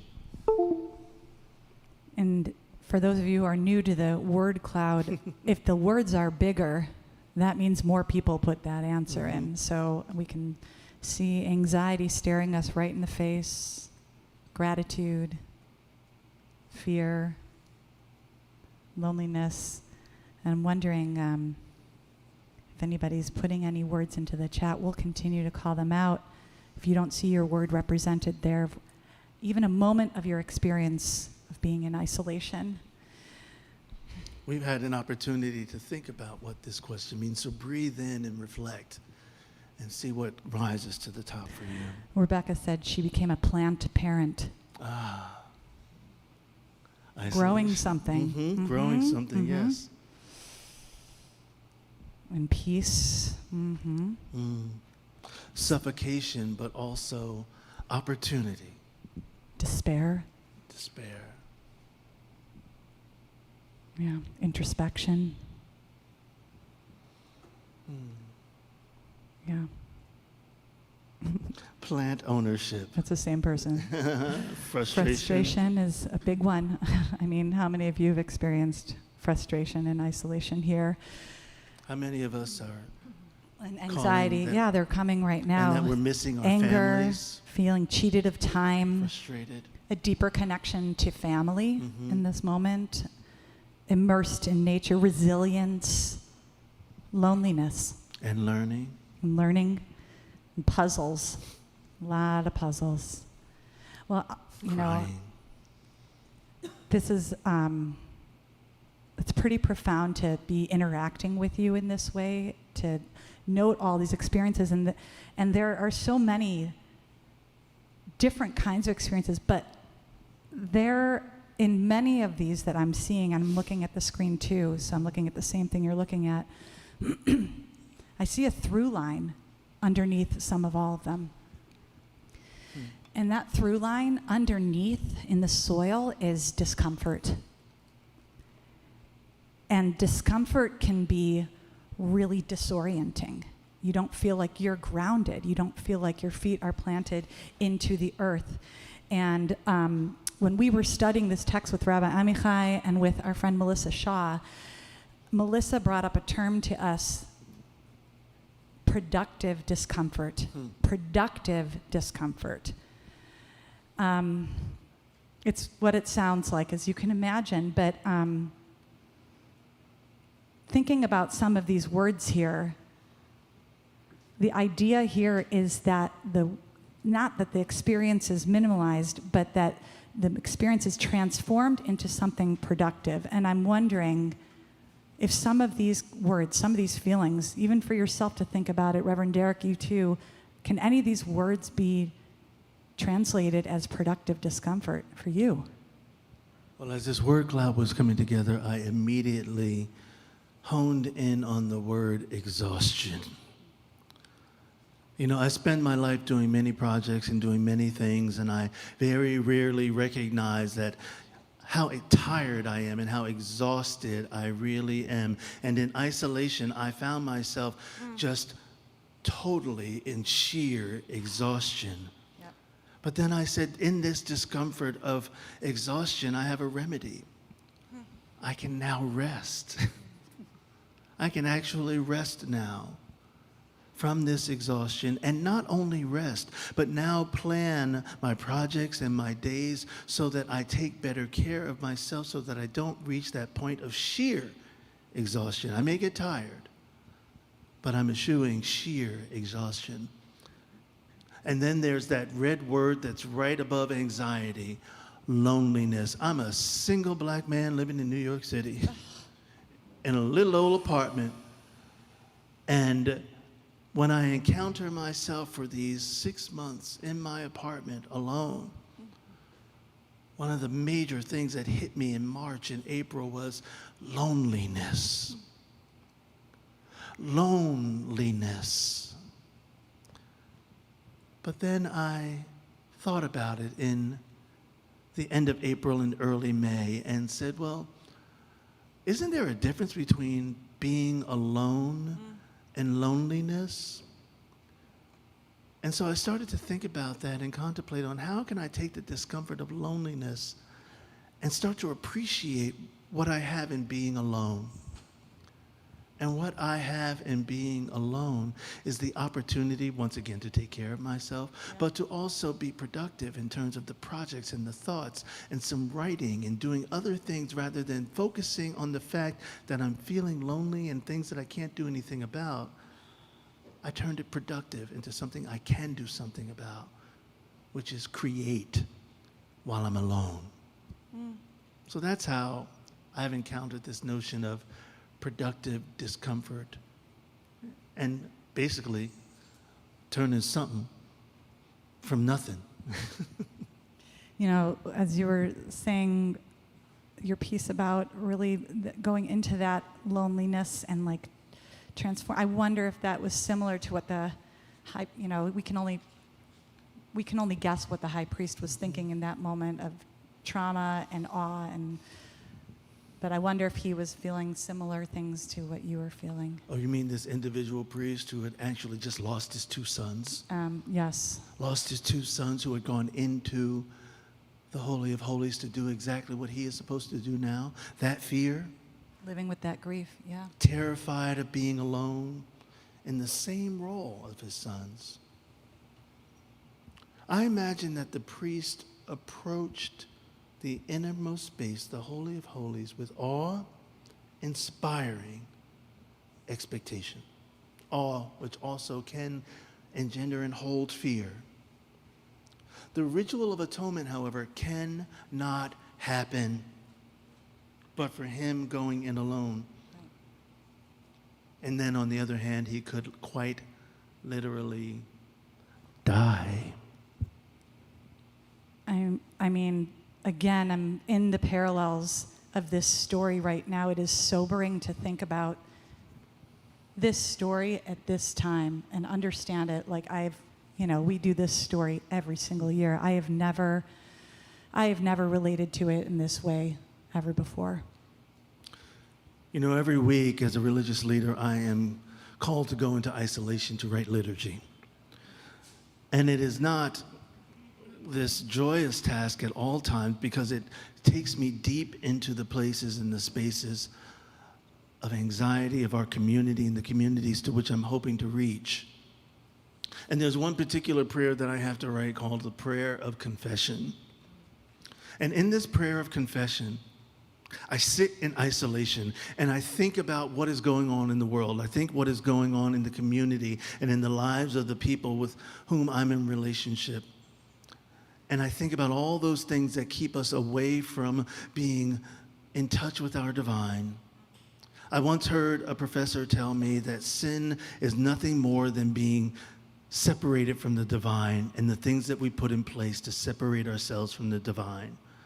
So I try and encounter those, and it's very painful because I have to live through that and I have to hold that in my body so that I can hopefully sort of tease it out so that in the moment after that prayer of confession that we all say together, that I can lead people and spark them into a silent confession.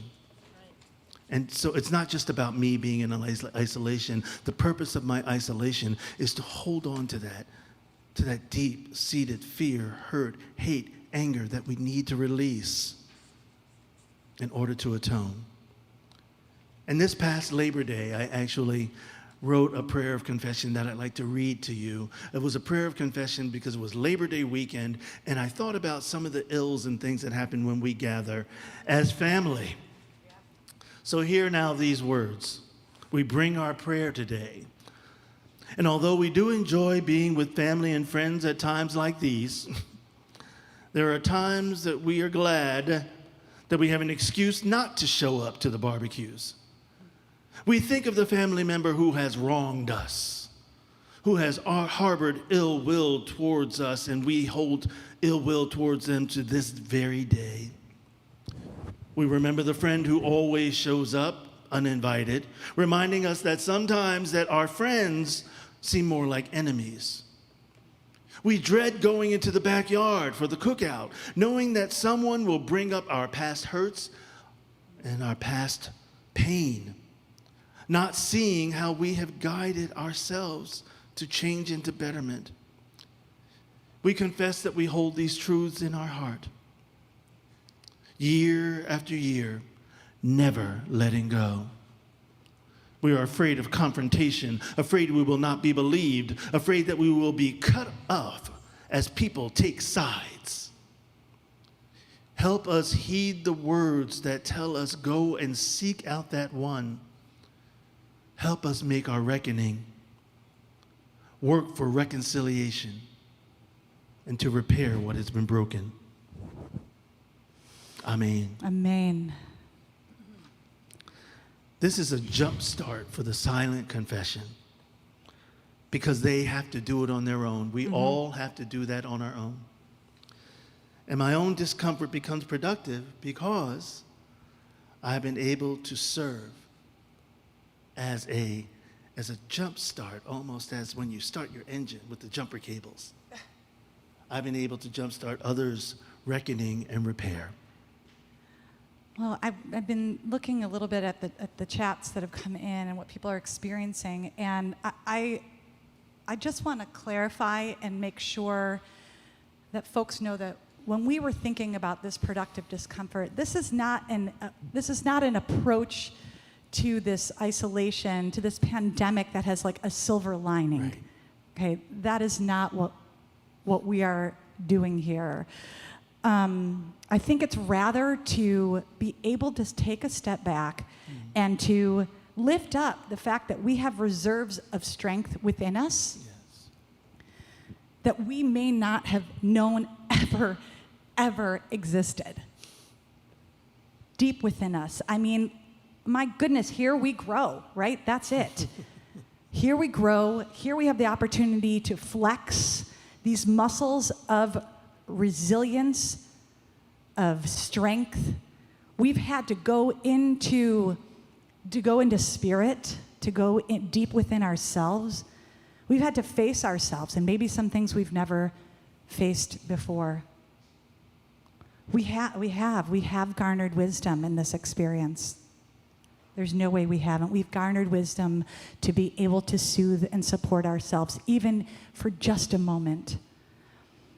It makes me think about, we were talking about being grounded in the soil, right? So if you think about a farmer that has seeds in their hand and they're going to plant these seeds, they don't just throw the seeds into the ground.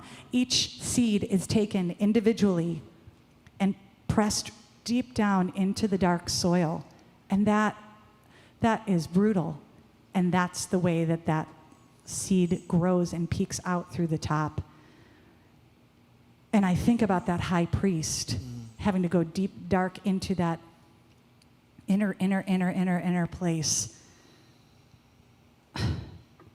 What was his resiliency in that moment of grief and loss and fear and awe? What was can you name your resiliency? Can you name your resiliency? And I'm not asking that rhetorically. I want us to go to that place right now. Maybe even close your eyes for a moment and think back. Wow, August.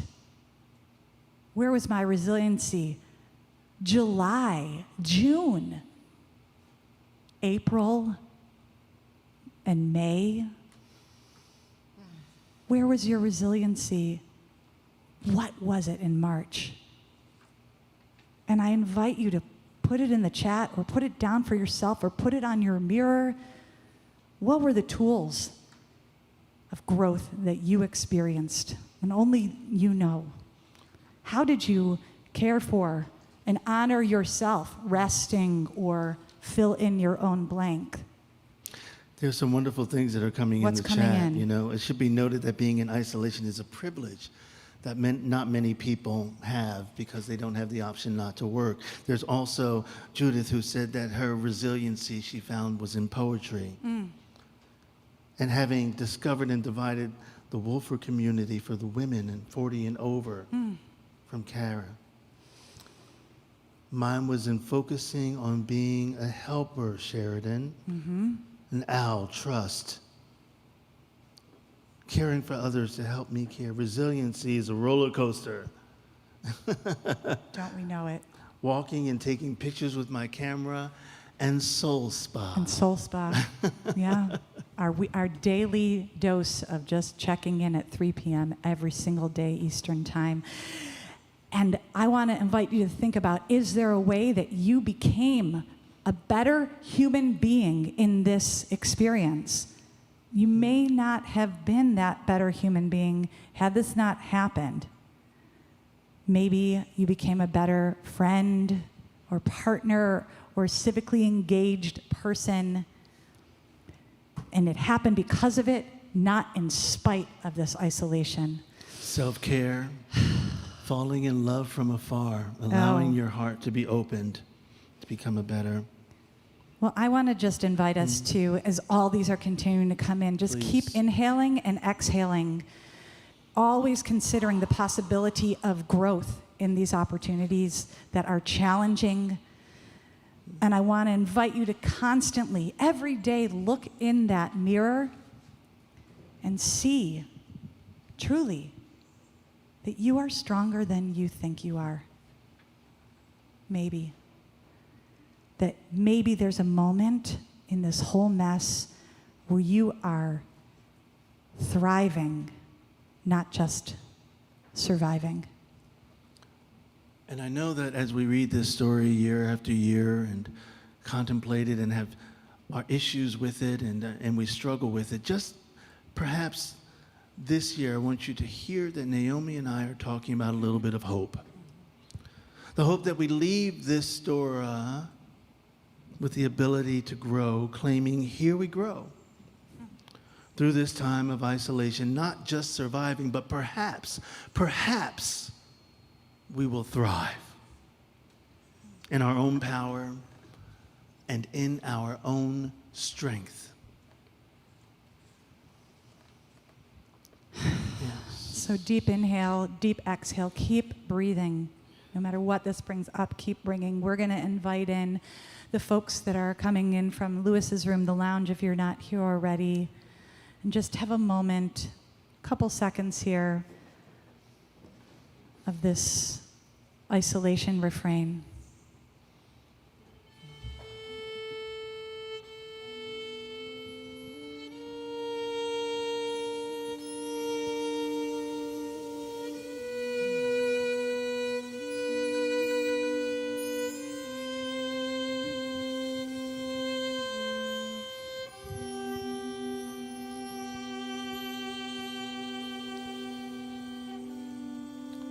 Well, we want to welcome everyone back as you're coming in out of discussion, the folks from Lewis's room. Bring ourselves back together to honor the journeys, the paths that were discovered, the breadcrumbs along the road that lead us into our own discomfort and ways through it. And we want to claim that in this experience of just thinking for a moment about our isolation, that there is a blessing that will come over us and that we can claim that blessing,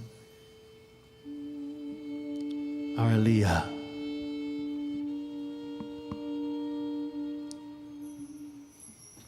So I touch the part of the Torah that our story ends for today, and all that it revealed.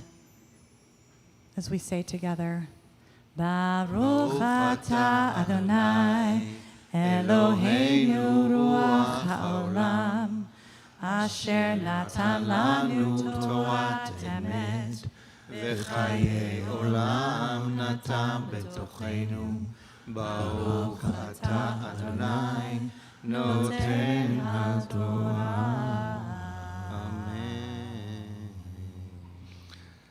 At the beginning of our Torah telling journey, you saw Lewis's powerful imagery of the two of us going into isolation, true to our lives, true to our ritual leading.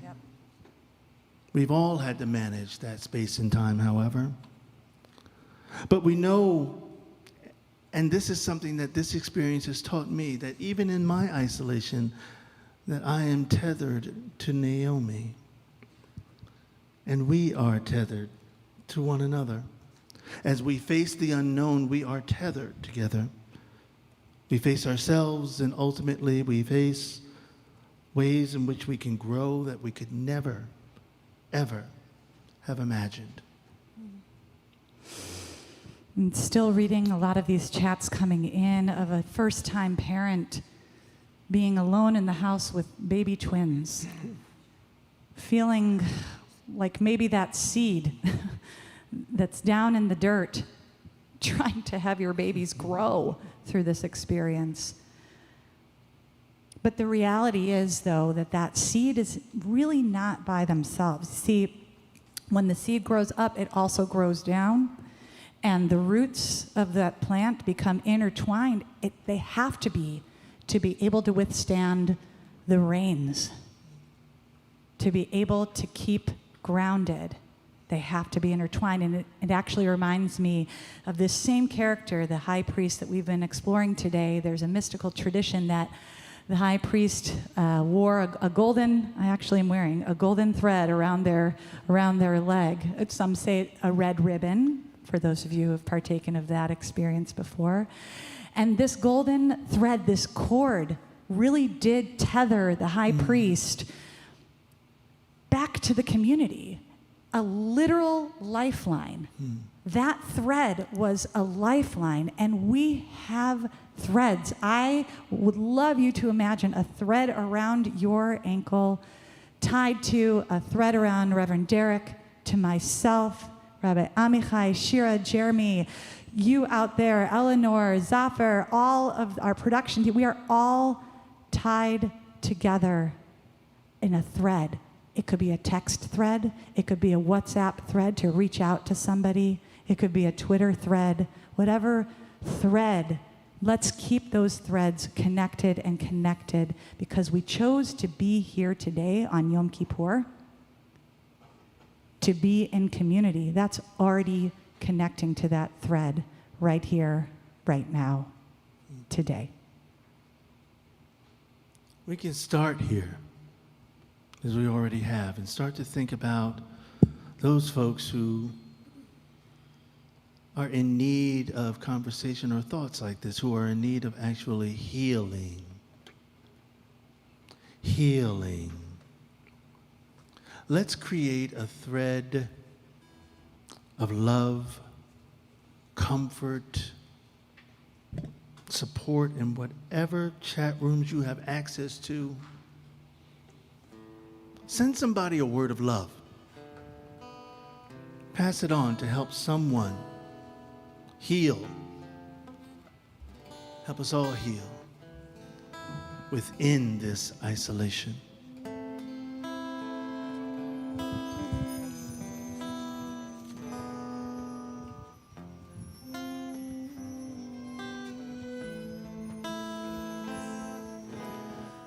We end the Torah, this Torah, as we always do, with a prayer for healing. We believe that when we open up these scrolls and let the words fly out, we open our own hearts to whatever ancient right now calls on us to heal. And as Reverend Derek and Naomi led us today into the innermost, the footsteps of the first high priest in our history, so much healing then, so much healing is still needed now. So for those of us alone at home right now, or with loved ones, for all those of us perhaps tested positive or negative, having endured these many months of unknown and known, of so many ways of being in dis-ease and dis-ease, we want to take this moment to use these ancient words, Elna Refanala, and send a healing to our bodies, to our souls, and to our homes, to minimize the isolation and to link us heart to heart with invisible threads of healing and hope and big words like love. Elna Refanala.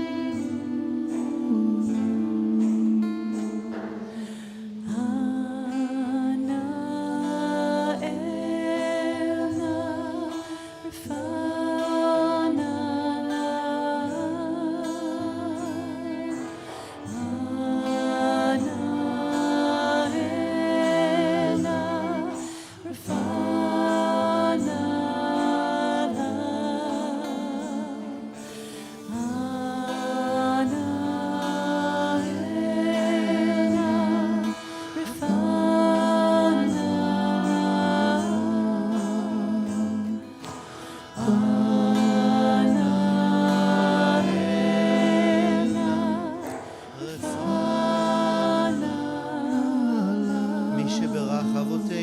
Abraham, Yitzchak, Ve'Yaakov, Ve'imotenu, Sarah, Rivka, Rachel, ve'Leah. May the one who blessed our ancestors bless us all on this holy day. May there be refuat haguf, healing for the body, refuat hanefesh, healing for our soul. May they be remedy. May they be courage. May there be compassion. May there be ways to overcome, to grow from within, to glow, and to go towards each other with a kindness that we know, we love. May all those of us who suffer now be held by all of us who can. May we all hold each other. May there come healing soon to all of us. And may we be not isolated, deeply connected in all ways we can. Ana elna, lefa na na.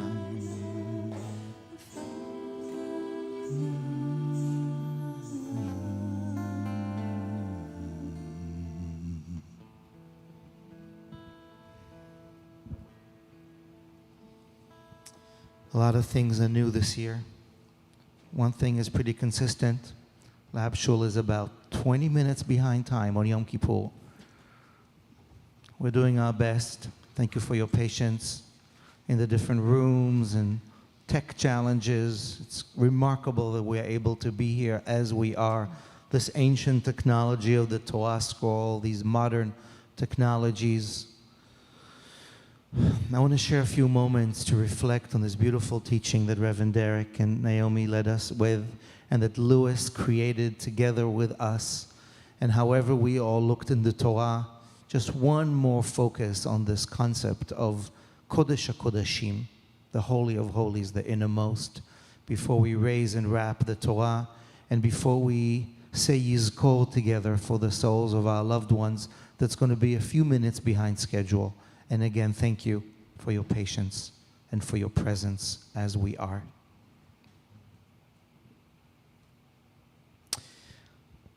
There is a myth, and myth means story, that for our ancestors there was a sacred temple in the city of Jerusalem that stood for over 1,000 years, plan 1, plan 2, a lot of different constructions, and in the middle of that temple, which we know was the cockpit, the innermost, the Holy of Holies, curtained off from the rest of everybody else. First class got to be in the inner, that was the priests, the aristocracy.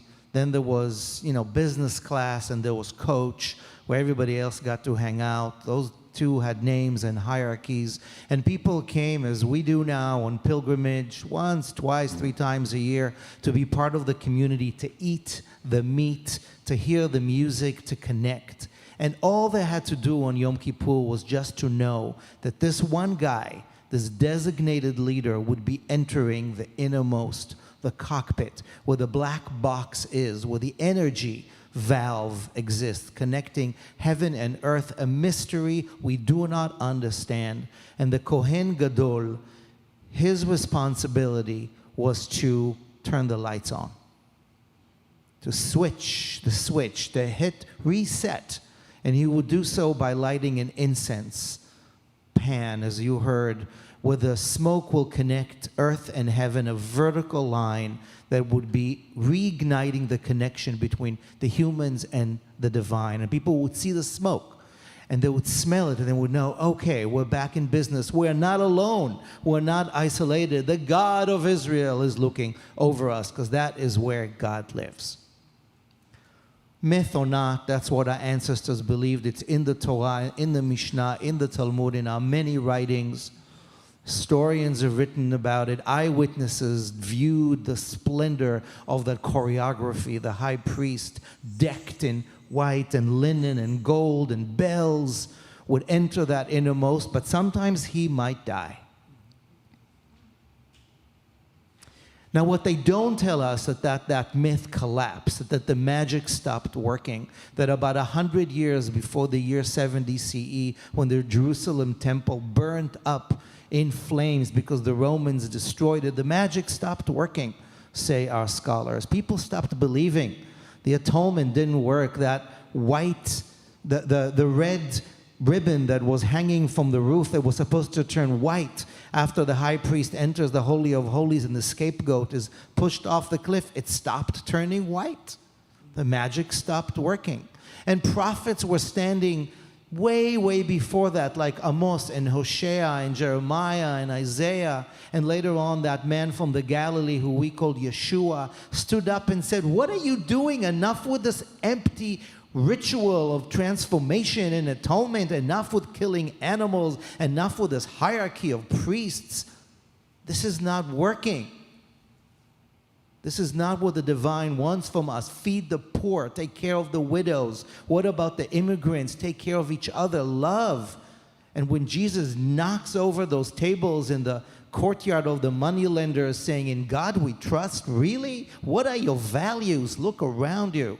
And Jerusalem, we know from our sages, was destroyed not because of the Roman Empire, but because people didn't love each other and minded their own business and were in isolation of choice.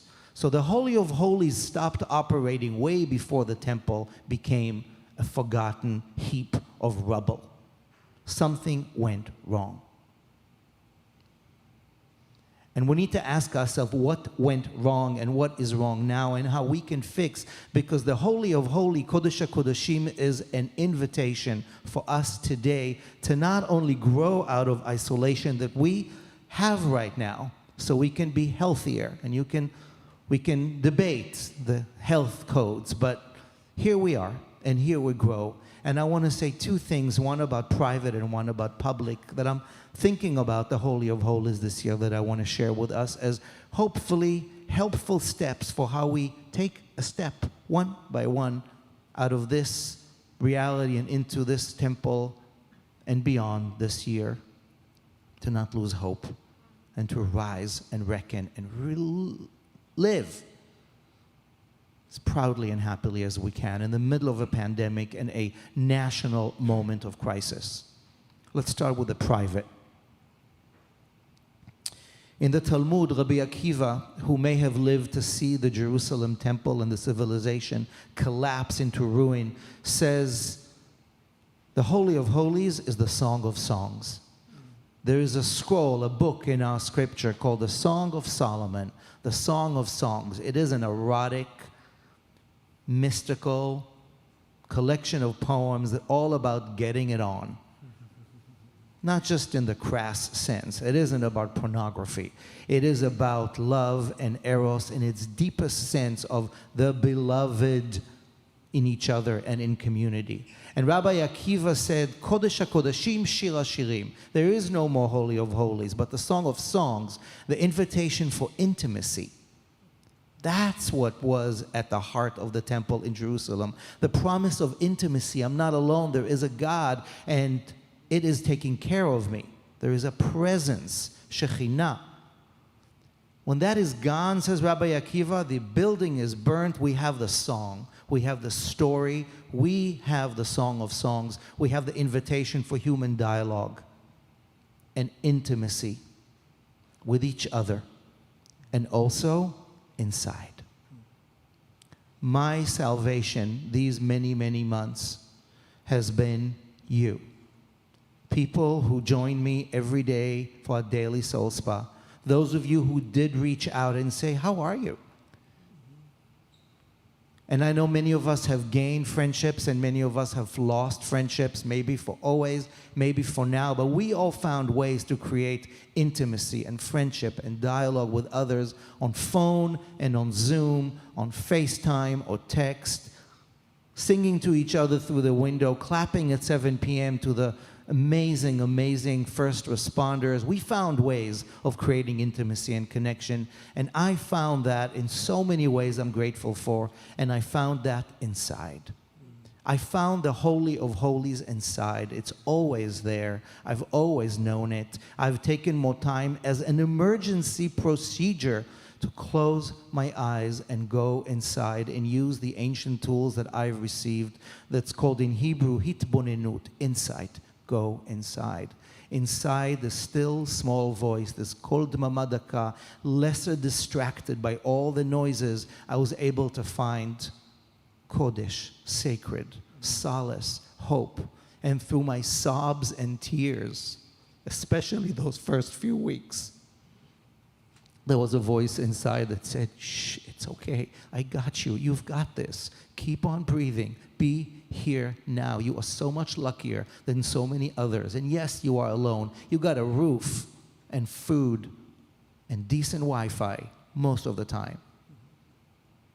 So in my innermost, I found the innermost, and I want to encourage every single one of us, however you roll, to find your innermost inside, because come what may, October and November and December and beyond, if we don't have our innermost within, we are in the mercy of the outer forces.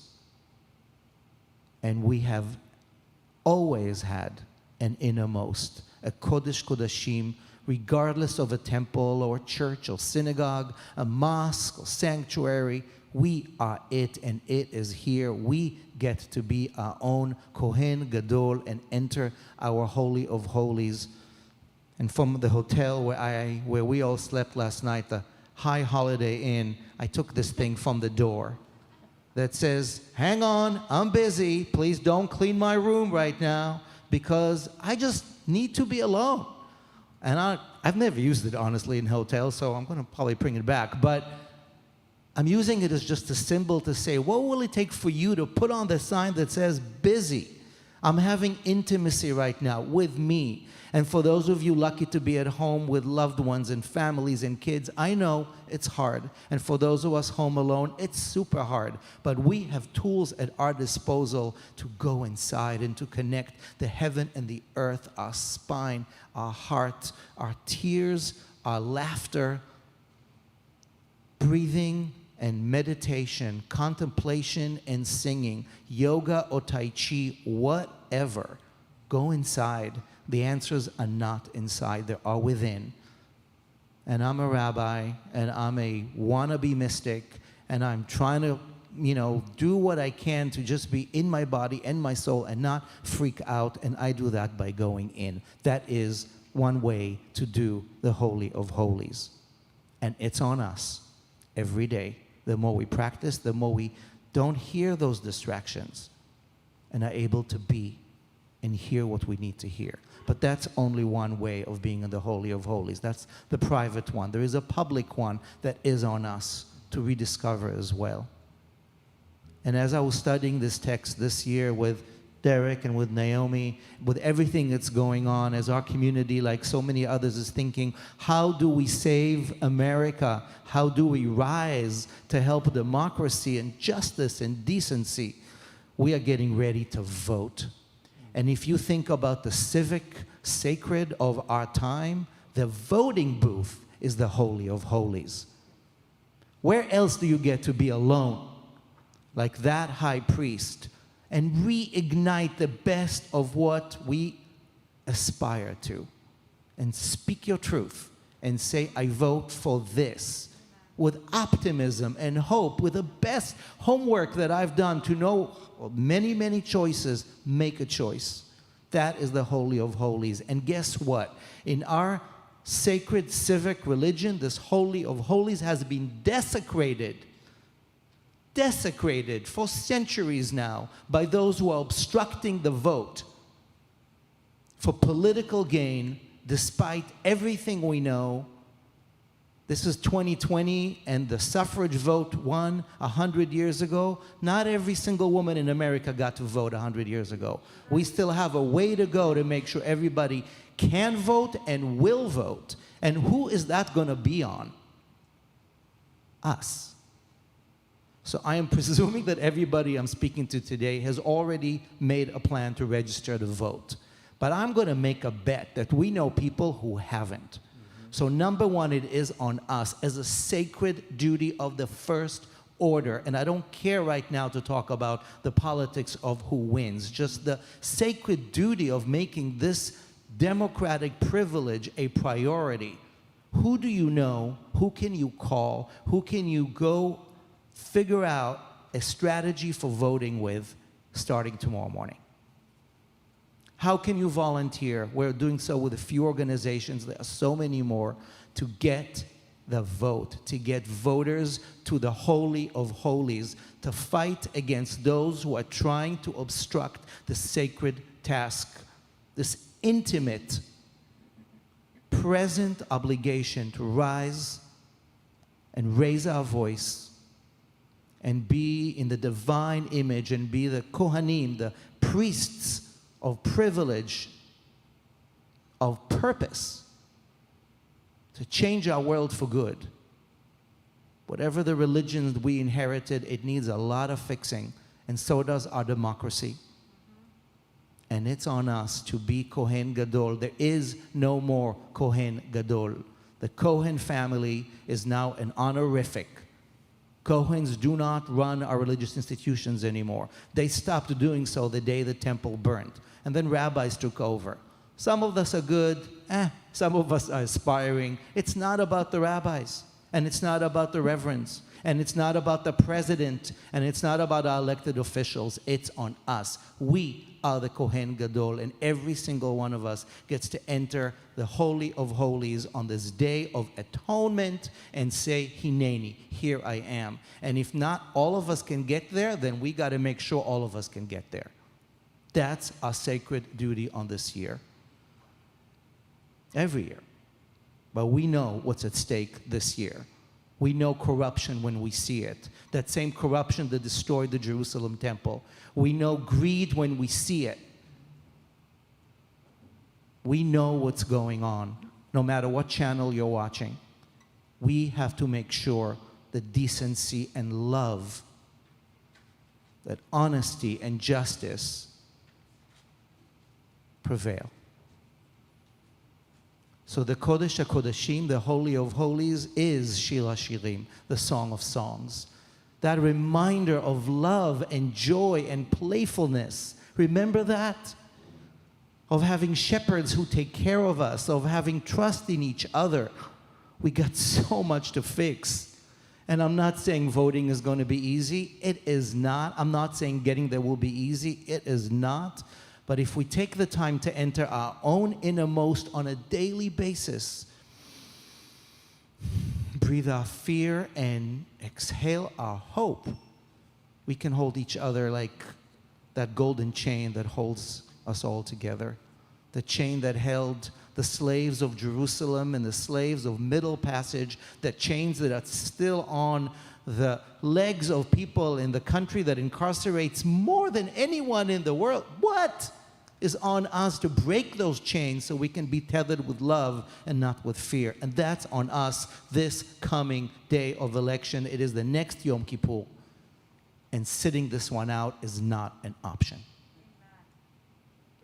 So let's get into the Holy of Holies right now and tomorrow and the day after, and let raise the bar on what Chaim Tovim might look like, what we sing. Let's have a good life, the good life. That's the secret. There is no Holy of Holies anymore. Not on the Temple Mount in Jerusalem, not in the Vatican or Mecca. It's in your heart. And everywhere, a voting booth awaits for us to say, Hineni, here I am.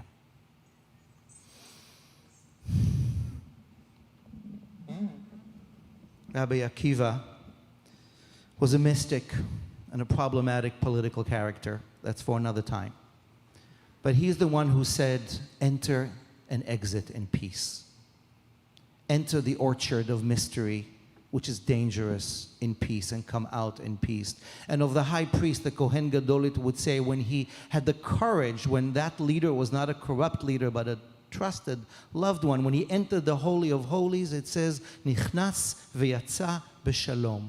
he would enter in peace to this dangerous mission of resetting the world, and he would come out in peace.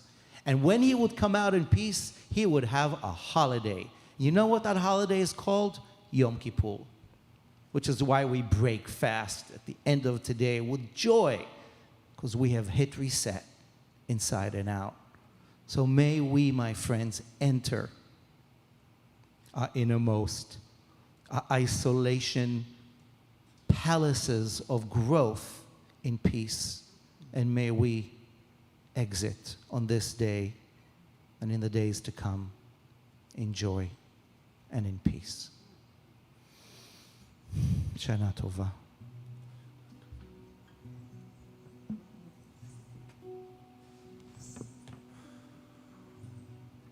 We're going to raise the Torah and wrap her, put her back in the ark. And with a few minutes late, open our hearts. Thank you, Naomi, for the Yizkor prayer. And I want to invite Liz to come help us raise the Torah.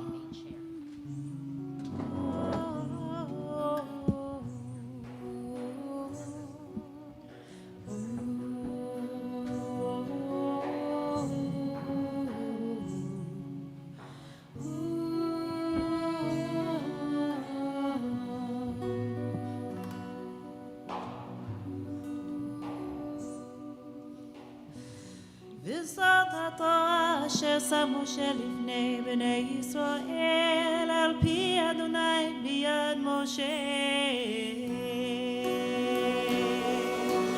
עץ חיים גיל למחזיקים בה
This holy ark is also a type of Holy of Holies.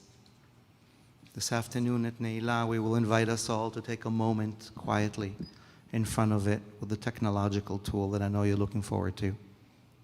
But for now, thank you, Liz, for your first Hagbah. Thank you, Naomi and Derek, for opening the Torah for us. And thank you, Louis. And now we want to invite ourselves into this ritual that we perform on several times a year, when we say that we remember our loved ones. Yizkor today on Yom Kippur with so many lost. It's going to be a little hard. And here we are. In this room, if you are joining us on the platform, I invite you to stay with us or choose to go to the alternative heart circle and guided meditation with Sam. And if you're watching us on Facebook or YouTube, stay here with us. We're going to begin with a very short video created by our friend Jacqueline Nichols to honor Helene Ailon, an artist, a feminist leader, a Shul friend whose face we miss in the front row, who passed from COVID in April, and created a series of art pieces called The Liberation of God, with a pink dash between the G and the D to call in all the ways we can talk back to Scripture and be friendly to queer and feminist and other and all. So this is in memory of Helene.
It's hard to watch this video and watch Helene's face and to remember all the faces that in a moment we will watch. So many joined us this past year to say Kaddish. So in just a moment, we're going to see many faces of those we loved who passed away this past year and years before as we play this music. I invite you to wherever you are, hold your heart, find your innermost as we honor the legacy of our loved ones. Face by face, life by life.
מוצא מנוחה נכונה תחת כנפי השכינה במעלות קדושים וטהורים כזוהר רקיע מתאים.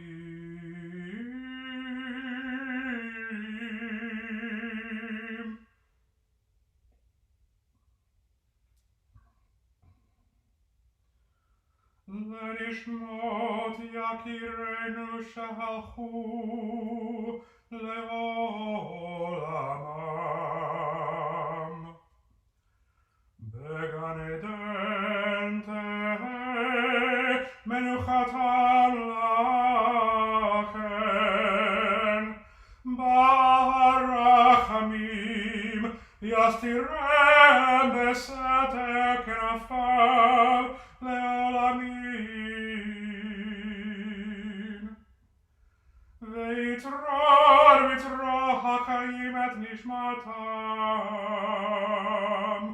אדוני הוא נחלתם וינוחו בשלום על משכבן ונאמר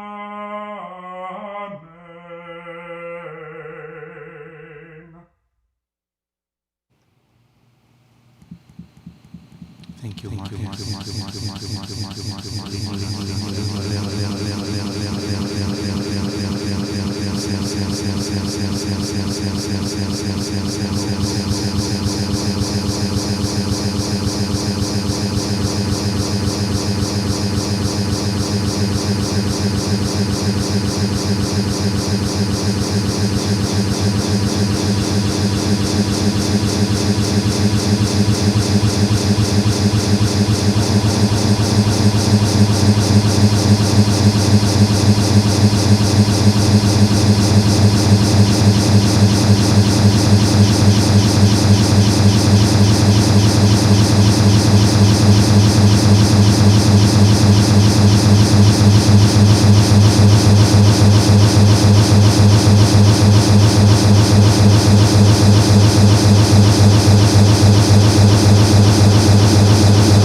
יתברך וישתבח ויתפאר ויתרומם ויתנשא ויתהדר ויתעלה ויתהלל שמי תקודשה לעילה לעילה מן כל ברכתה ושירתה תושבחתה ונחמתה דאמירן בעלמה ואימרו יהא שלמה רבה מן שמיה וחיים טובים עלינו ועל כל ישראל ועל כל יושבי תבל ואימרו עושה שלום במרומיו הוא יעשה שלום עלינו ועל כל ישראל ועל כל יושבי תבל ואימרו אמן. ואמרו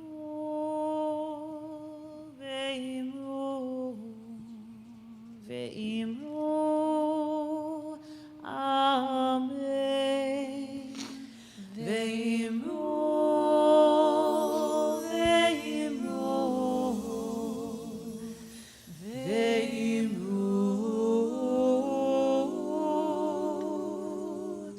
One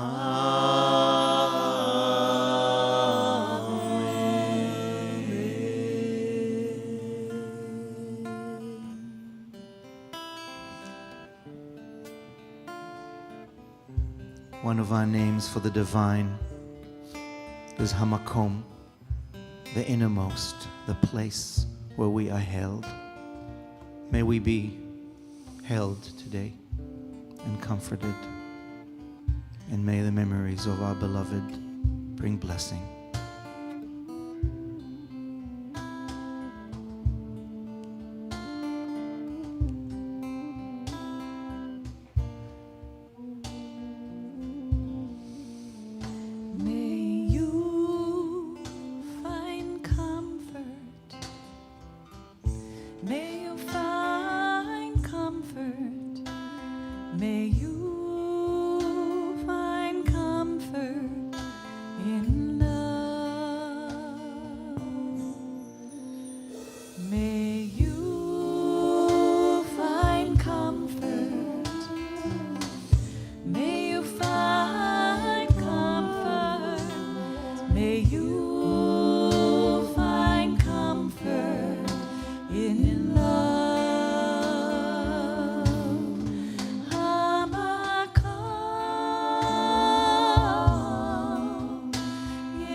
May we be comforted.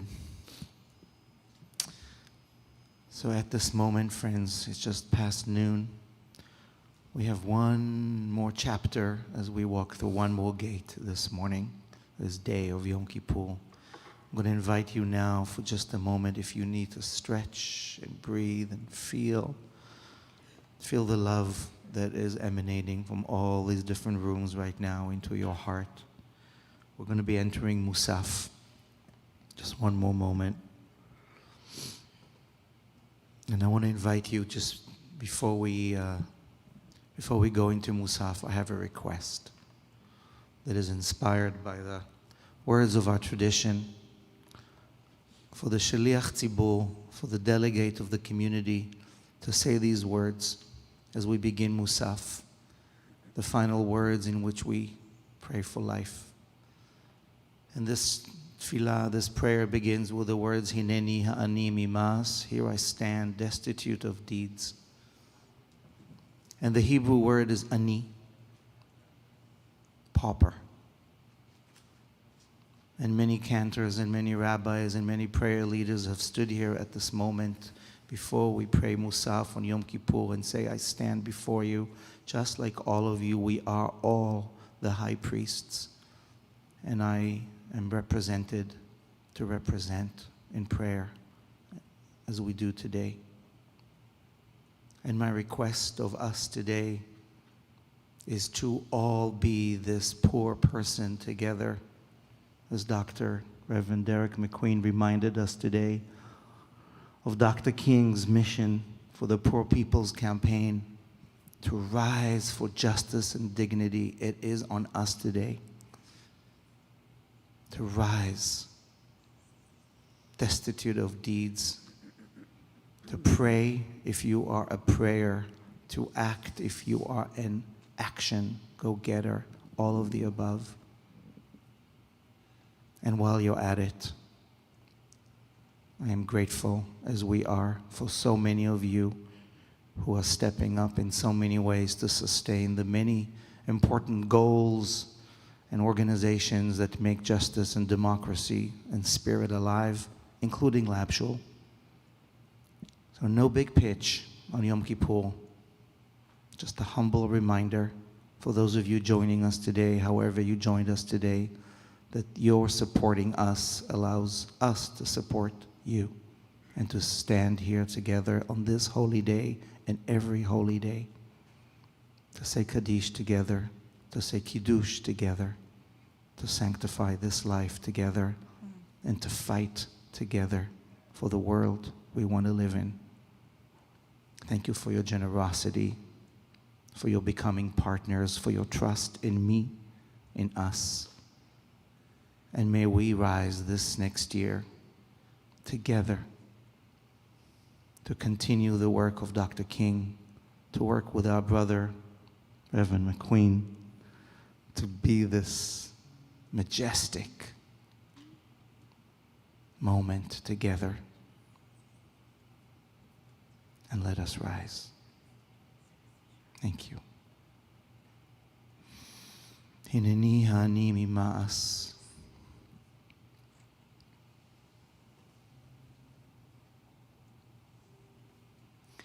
Hineni hani mima'as.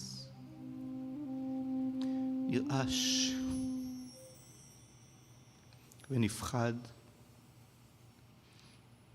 מפחד יושב תהילות ישראל.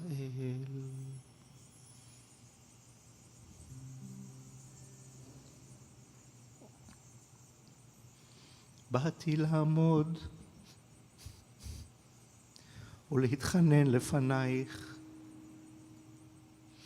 על עמך ישראל,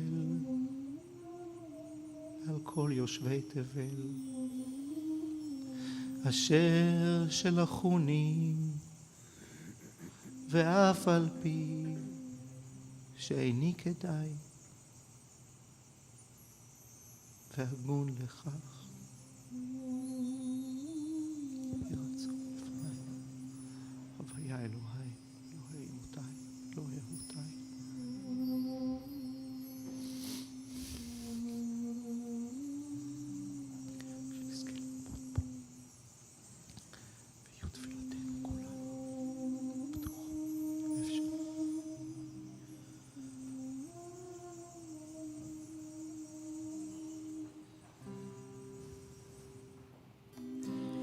בראש השנה ייכתבו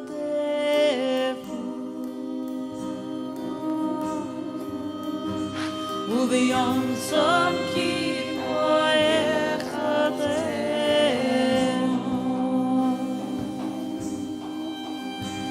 בראש השנה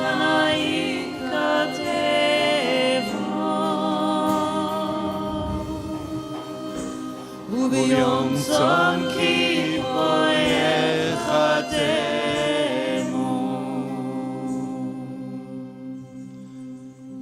כמה יעברו וכמה ייבראון, מי יחיה ומי ימות, מי וקיצו ומי לא וקיצו,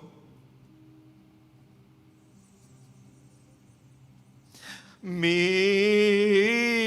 באש ומי במים, מי בחרב ומי בחיה, מי ברעב ומי בצמא.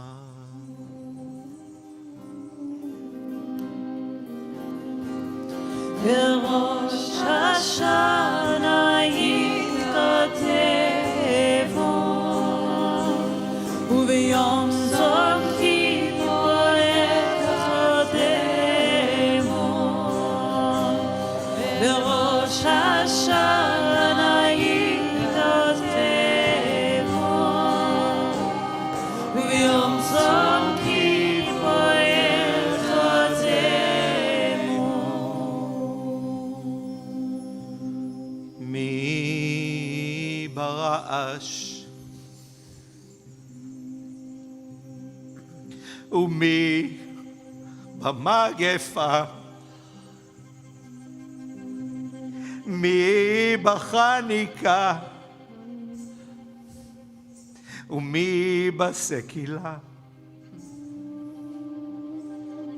מי ינוח ומי ינוע, מי שקט ומי יתרע, מי ישלב ומי יתייסר, מי יעני ומי ישר, מי ישפל ומי יעור. בראש השנה יכתבו, וביום צום כיפור יכתבו. בראש השנה יכתבו,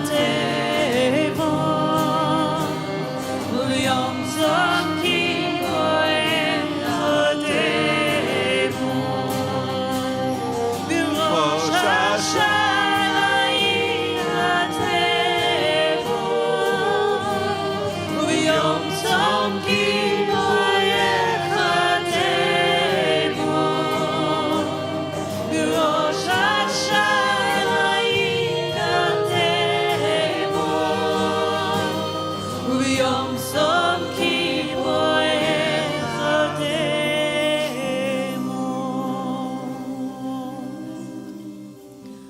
ותשובה ותפילה וצדקה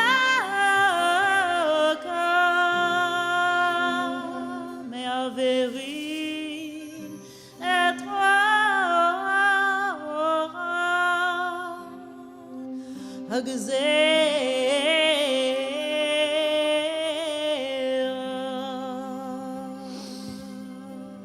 We don't know what's coming up.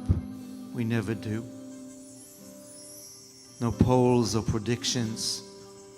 We are in the hand of hands so greater than us. But our ancients taught us that there are 3 things we can do to have resilience and to be ready and to be everything we can so we can rise and reckon and reset in the face of come what may. And that is shuvu. That is teshuvah. Come back. Come back to your best sense of self. And that is tefillah. That is contemplation and innermost and presence and prayer. And that is tzedakah. That's justice.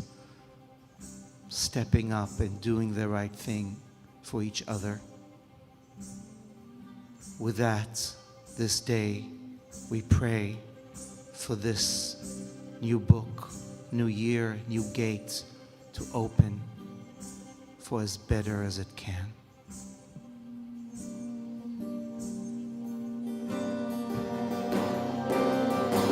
בראש השנה יכתבו, וביום צום כיפור יכתבו. בראש השנה יכתבו, וביום צום כיפור יכתבו.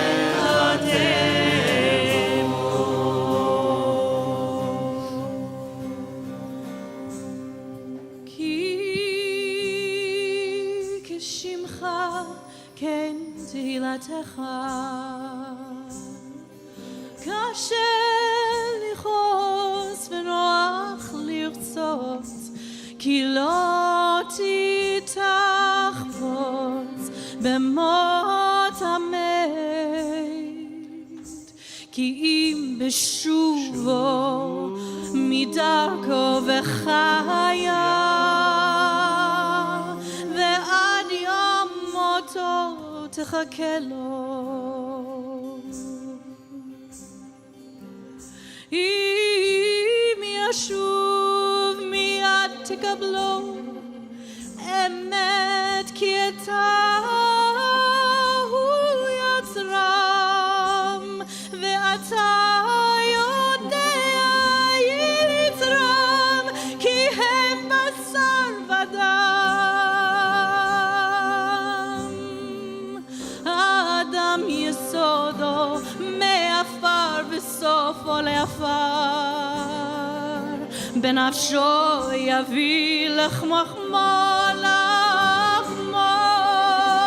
משול כחרס הנשבר, כחציר יבש וחציץ נובל כצל עובר, וכען קלה וכרוח נושבת, וכאבק פורח וכחלום יעוף, ואתה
Every prayer gathering, we say Alenu.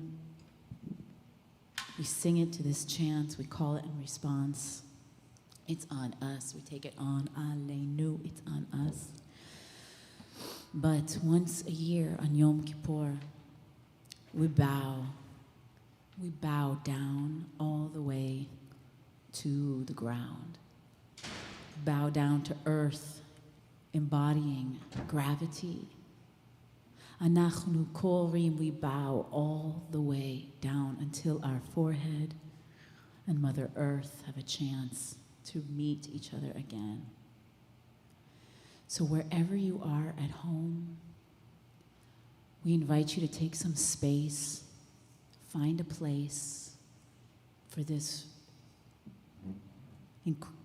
very special practice that's only once a year in our practice. So we'll take some space. Everyone here have some space.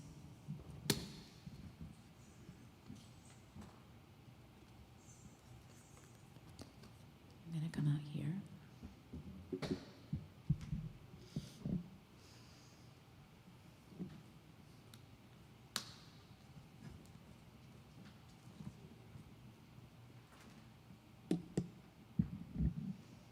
You ready? Everyone have some space? Would you mind going to the next slide?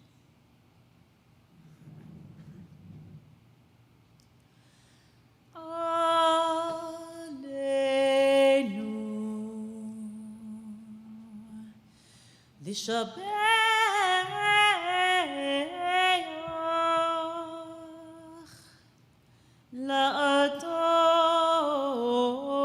לאדון הכל,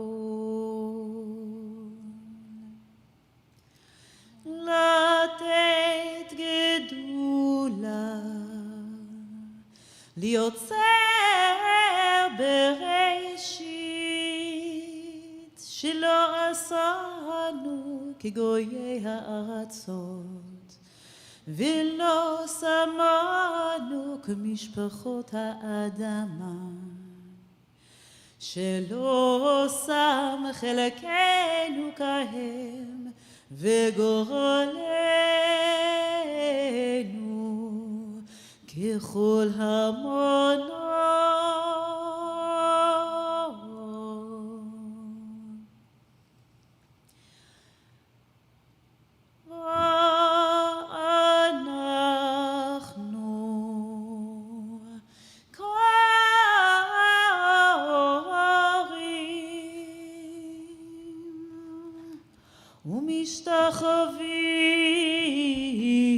ומשתחווים ומודים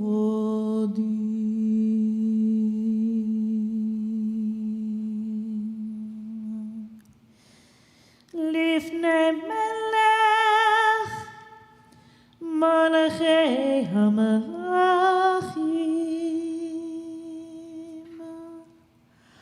הקדוש ברוך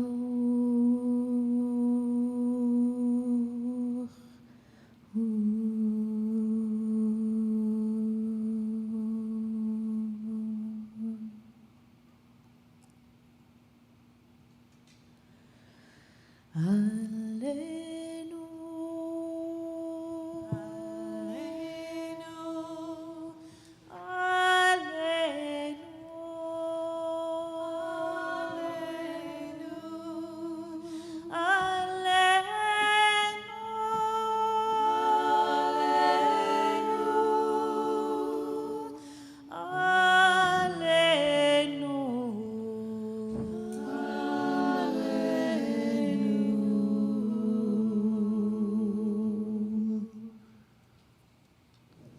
Alenu, Alenu, it's on us. It's on us to get out the vote leading up to November 3rd to ensure that people's voices are heard. Share your plan to vote online and join us in volunteering with Reclaim Our Vote, an organization that reaches out to voters of color who've been purged from the rolls. Join Lab Shul in all of our community work, including the Refugee Task Force, environmental advocacy, LGBTQI community building, and more. Alenu, it's on us.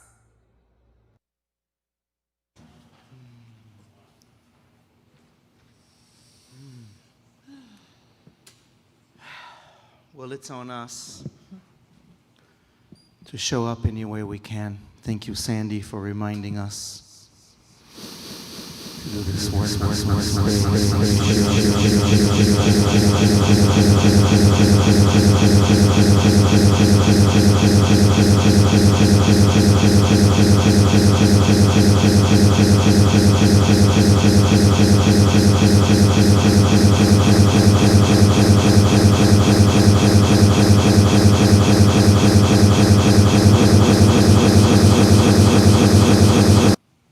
Having stood up to honor our loved ones and having bowed down to the earth that provides us our care, We'll end in just a moment with another blessing from our ancient sources for all of us to be sustained on this day. We realize that there may have been some sound issues, and when we said Kaddish during Yizkor, there were some auditory issues. So we're going to say Kaddish again. It's not like most synagogues say Kaddish like 9 times on Yom Kippur, so we're compensating. So before we say Kaddish, and we are going to run now just a couple minutes late, but I'm sure that's fine. I want to honor us wherever you are right now. I want to honor us for showing up. Take a moment here, rising if you're able to, in your body, lying down if that is easier, or sitting down. On this holy day, for so many people, we have and we are and we will show up. Taking our place, as Reverend Derek taught us yesterday. Showing up on this family reunion in which we redefine what family is and what is obligation. Despite the glitches and the hiccups and the speed bumps, we are here now. So we're going to say Kaddish just one more time together in memory of our loved ones, in honor of this moment, and with an intention. I ask you all to hold an intention in your forehead, in your heart, somewhere in your body right now where your hands are called to hold the space of sacred with an intention of what you want to manifest this coming year. That is under the title of Shalom, of perfection, of wholeness, of better, of peace. Seriously, it's on us.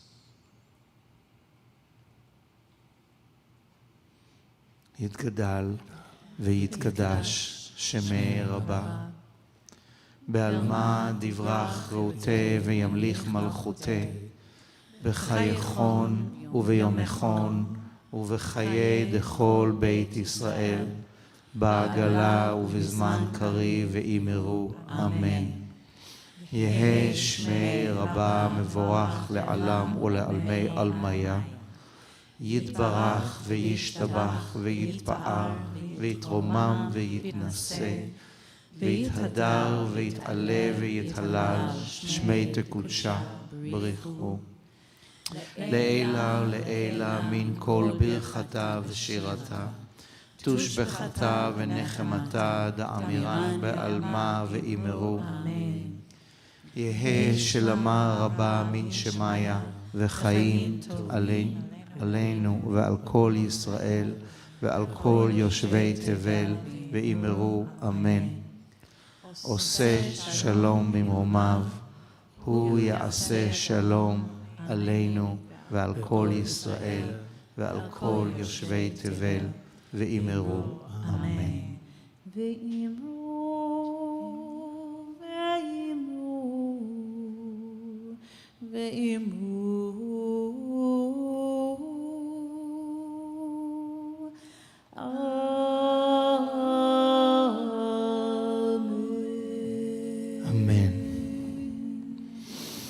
So let's sit down for just another minute here. Those of you who joined us as early as 9 a.m., remember that? That was a long time ago. And many tissues ago. Although for the record, I got a fabric hanky, which is environmentally friendly and what my mama taught me. And it's soaked. So we're going to end in just a few moments. And we're going to invite you into the afternoon of Yom Kippur to continue and maintain the sacred space. If you were here with us at 9 a.m. for meditation or for yoga, to get out the vote or to talk about confession, to be with Gideon and Stash on the 24-hour journey of personal and collective tasks of better, all that continues this afternoon into Aneila. On the slide, you will see what the offerings this afternoon. And we're going to begin at 5 o'clock with an optional meditation led by our teachers from the Zen Center, and some screenings in another room by our dear friend Tiffany Schlain, all about getting us into center. We're then going to start our all-faith Ne'ilah at 5:30? Yeah. I think so. 5:30. And for those of you who've been with us in the past, we've devoted time in the afternoons for a separate all-faith prayer for peace. But this year, we decided to bring it all together. So join us for that later this afternoon into Ne'ilah, into the closing of these gates of compassion. But before that, we want to let you know that this afternoon we are partnering with the Jewish Emergent Network nationally for a whole bunch of incredible programs for all ages that are starting at 2 p.m. Eastern for quite a few hours into the afternoon. Any details about that you want to mention? It's an extremely, like this portal, there'll be different places you can go into for different kinds of experience: music, meditation, text, learning, and also the teens are going to be doing a really important summit this afternoon where 3 of our Lab Shul teens will be presenting, I believe. Yeah. So all that this afternoon, many more options to not just let this day be, but focus into it. Our Bar Mitzvah families who are actively right now enrolled in our Bar Mitzvah program of coming of age, you'll be meeting with me this afternoon in one of our Zoom rooms. I don't know which one, we'll find out. You've got the info to talk about Jonah and how we too can rise. And then we'll break our fast after the sun sets, and then we'll start again to rise and reckon and reset. It isn't over when the sun has set. It will reset again tomorrow. So let us take a moment now with gratitude for this full day. I want to really thank the amazing crew of volunteers. Thank you all for showing up in so many ways. Every single person on our team, every single person in the global team here with the media, tech, the Lab Shul, many, many hands and hearts on it nonstop, fixing the glitches, making sure that this virtual temple is alive and kicking. To my team on stage, to those who joined us from far, like Marcus and like Louis, to all of us for showing up. Thank you for being partners in this co-creation on this day. We get to end with the blessing of the Kohen Gadol, the highest of the priests, and we are all that person now, singing to each other the blessing of this day. I'm actually going to invite us to stand, to rise. And if you're with other people, hold hands. Remember that tethered link that Naomi and Derek invited us to. Team, we are vicariously connected. Let's connect all these Zoom rooms right now to one tapestry.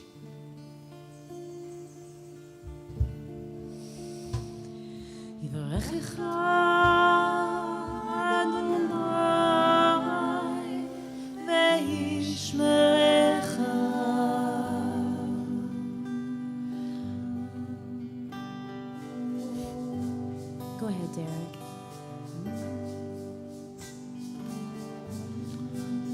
Be blessed and protected by divine presence. Be blessed, be protected. Take care of yourselves and each other.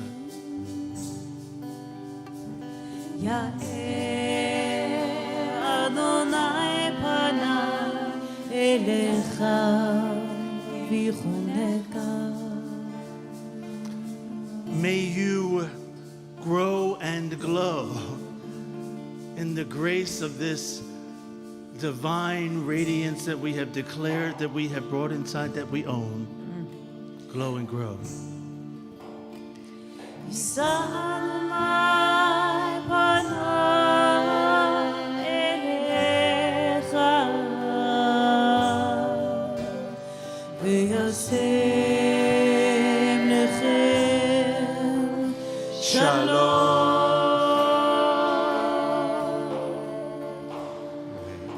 Face to face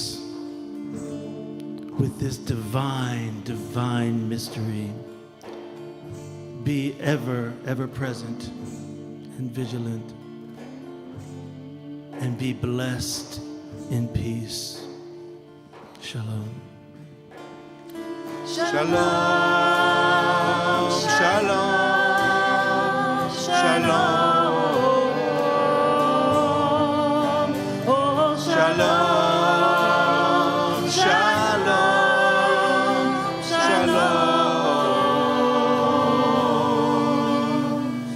Shalom, shalom, shalom.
Shana Tova, Shalom, easy fast for those of us fasting, soft afternoon to all.